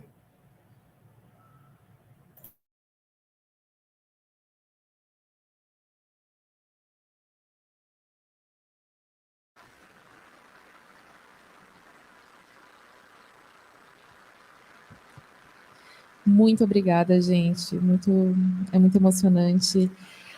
É muito bonito, a gente fica muito feliz aqui, aqui nesse evento, especificamente sobre China. Eu sei que muitas homenagens já foram feitas e queria, que nem eu falei para vocês quando fiz o convite, ser muito respeitosa, porque eu sei que esse momento ainda é muito difícil. Também mandar um beijo para a Juju, que não conheço pessoalmente, mas já te conheço de nome, Juju. Um abraço muito forte para você, porque eu acho que é muito importante, a partir também desse lugar que vocês mencionaram, o lugar da cooperação, o lugar da construção conjunta, e nesse contexto, nos estudos sobre a China, não apenas reconhecer o professor Marcos, mas celebrar e lembrar sempre os nossos alunos e os alunos dos nossos alunos a importância que o professor Marcos teve no Brasil inteiro, no mundo inteiro, né, gente? Assim, a gente fica muito feliz que vocês toparam participar dessa homenagem com a gente aqui na Unicamp, porque a gente queria muito fazer essa homenagem, mas vocês que, lógico, tiveram muito mais contato com eles e tem muito para ensinar para a gente ainda. Fico muito feliz quando converso com o João, com o Dudu, agora com o Joyce também, essas trocas que a gente faz, porque o que a gente aprende aqui na Unicamp, o que a gente produz aqui vale muito mais quando feito em cooperação. Então, a gente também está sempre aprendendo, sempre desenvolvendo coisas juntos com a UFP. E o professor Marcos mudou a maneira como a gente olha para a China. Eu acho que além dos livros, além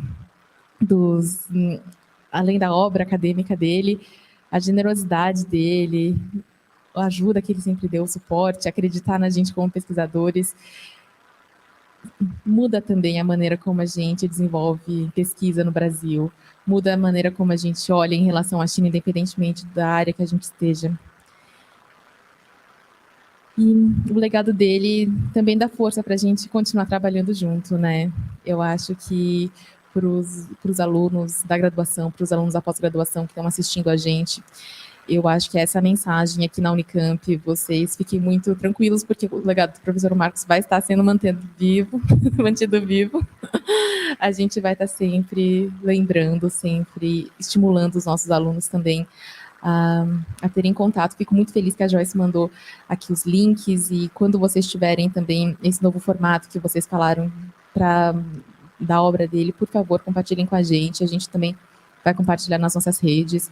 E gente, para vocês que estão assistindo, que estão interessados em conhecer mais, por favor, procurem as obras do professor Marcos. Ele tem uma obra vasta, que nem vocês falaram, o professor publicou muita coisa, fez muita coisa. E também sigam o SEASIA, o trabalho do SEASIA, que era coordenado pelo professor Marcos, continua com pesquisadores incríveis, assim, o esforço que ele fez de identificar as pessoas e estimular e construir esse centro maravilhoso continua. E eu acho que nesse nosso contexto acadêmico e político, o professor Marcos também ajuda muito a gente a pensar como que a gente continua a nossa luta, né? A nossa luta na academia, a nossa luta política, inspira muita gente a ir adiante, todos juntos. Muito, muito obrigada, viu, gente?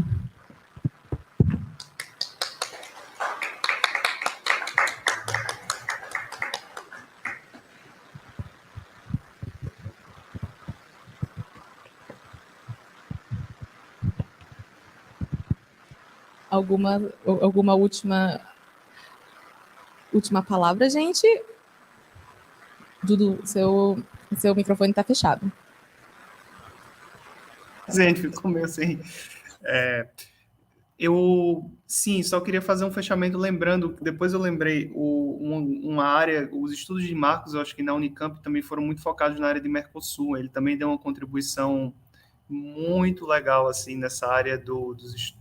E eu acho que isso foi antes de qualquer um de nós entrar, assim, ter contato com ele, ele publicou muita coisa. Se eu não me engano, o doutorado dele abordou isso, ele chegou, acho que João falou, ele chegou a ser o presidente do FOMERCO, ele ia frequentemente para as reuniões do Itamaraty sobre Mercosul, nos governos anteriores, e, enfim, a gente vai lembrando, e são muitas áreas, muitas contribuições, e eu só deixo aqui meu agradecimento. O Marcos foi uma pessoa muito importante na minha formação, na minha vida, em todos os sentidos, e eu não poderia, assim, não tenho palavras para agradecer e para compartilhar os meus sentimentos nesse momento.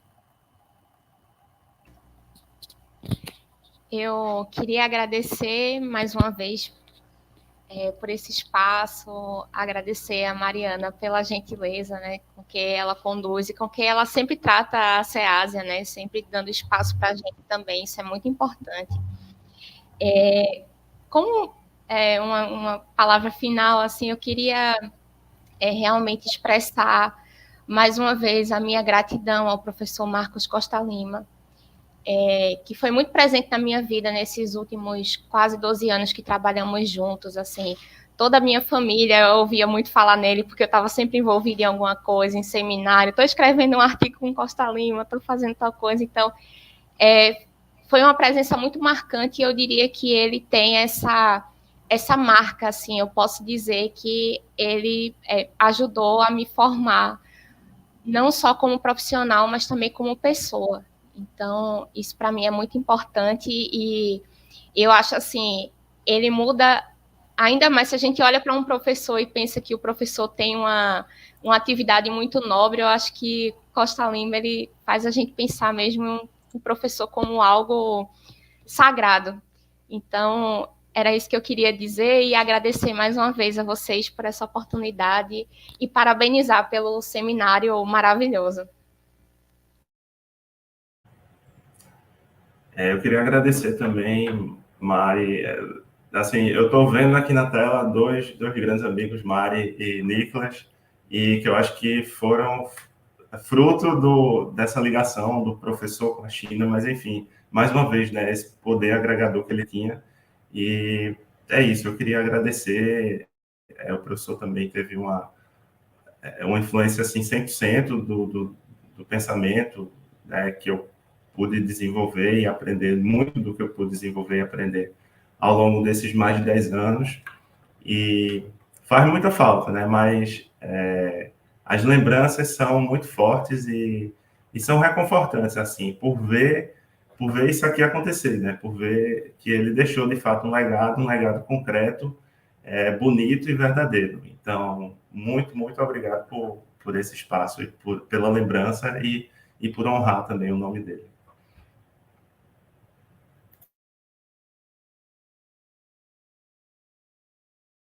Nossa amizade também foi um dos frutos disso, dessa conexão. O SEASIA é muito, muito, muito querido para nós. Vocês todos são muito bem-vindos aqui na nossa casa Unicamp.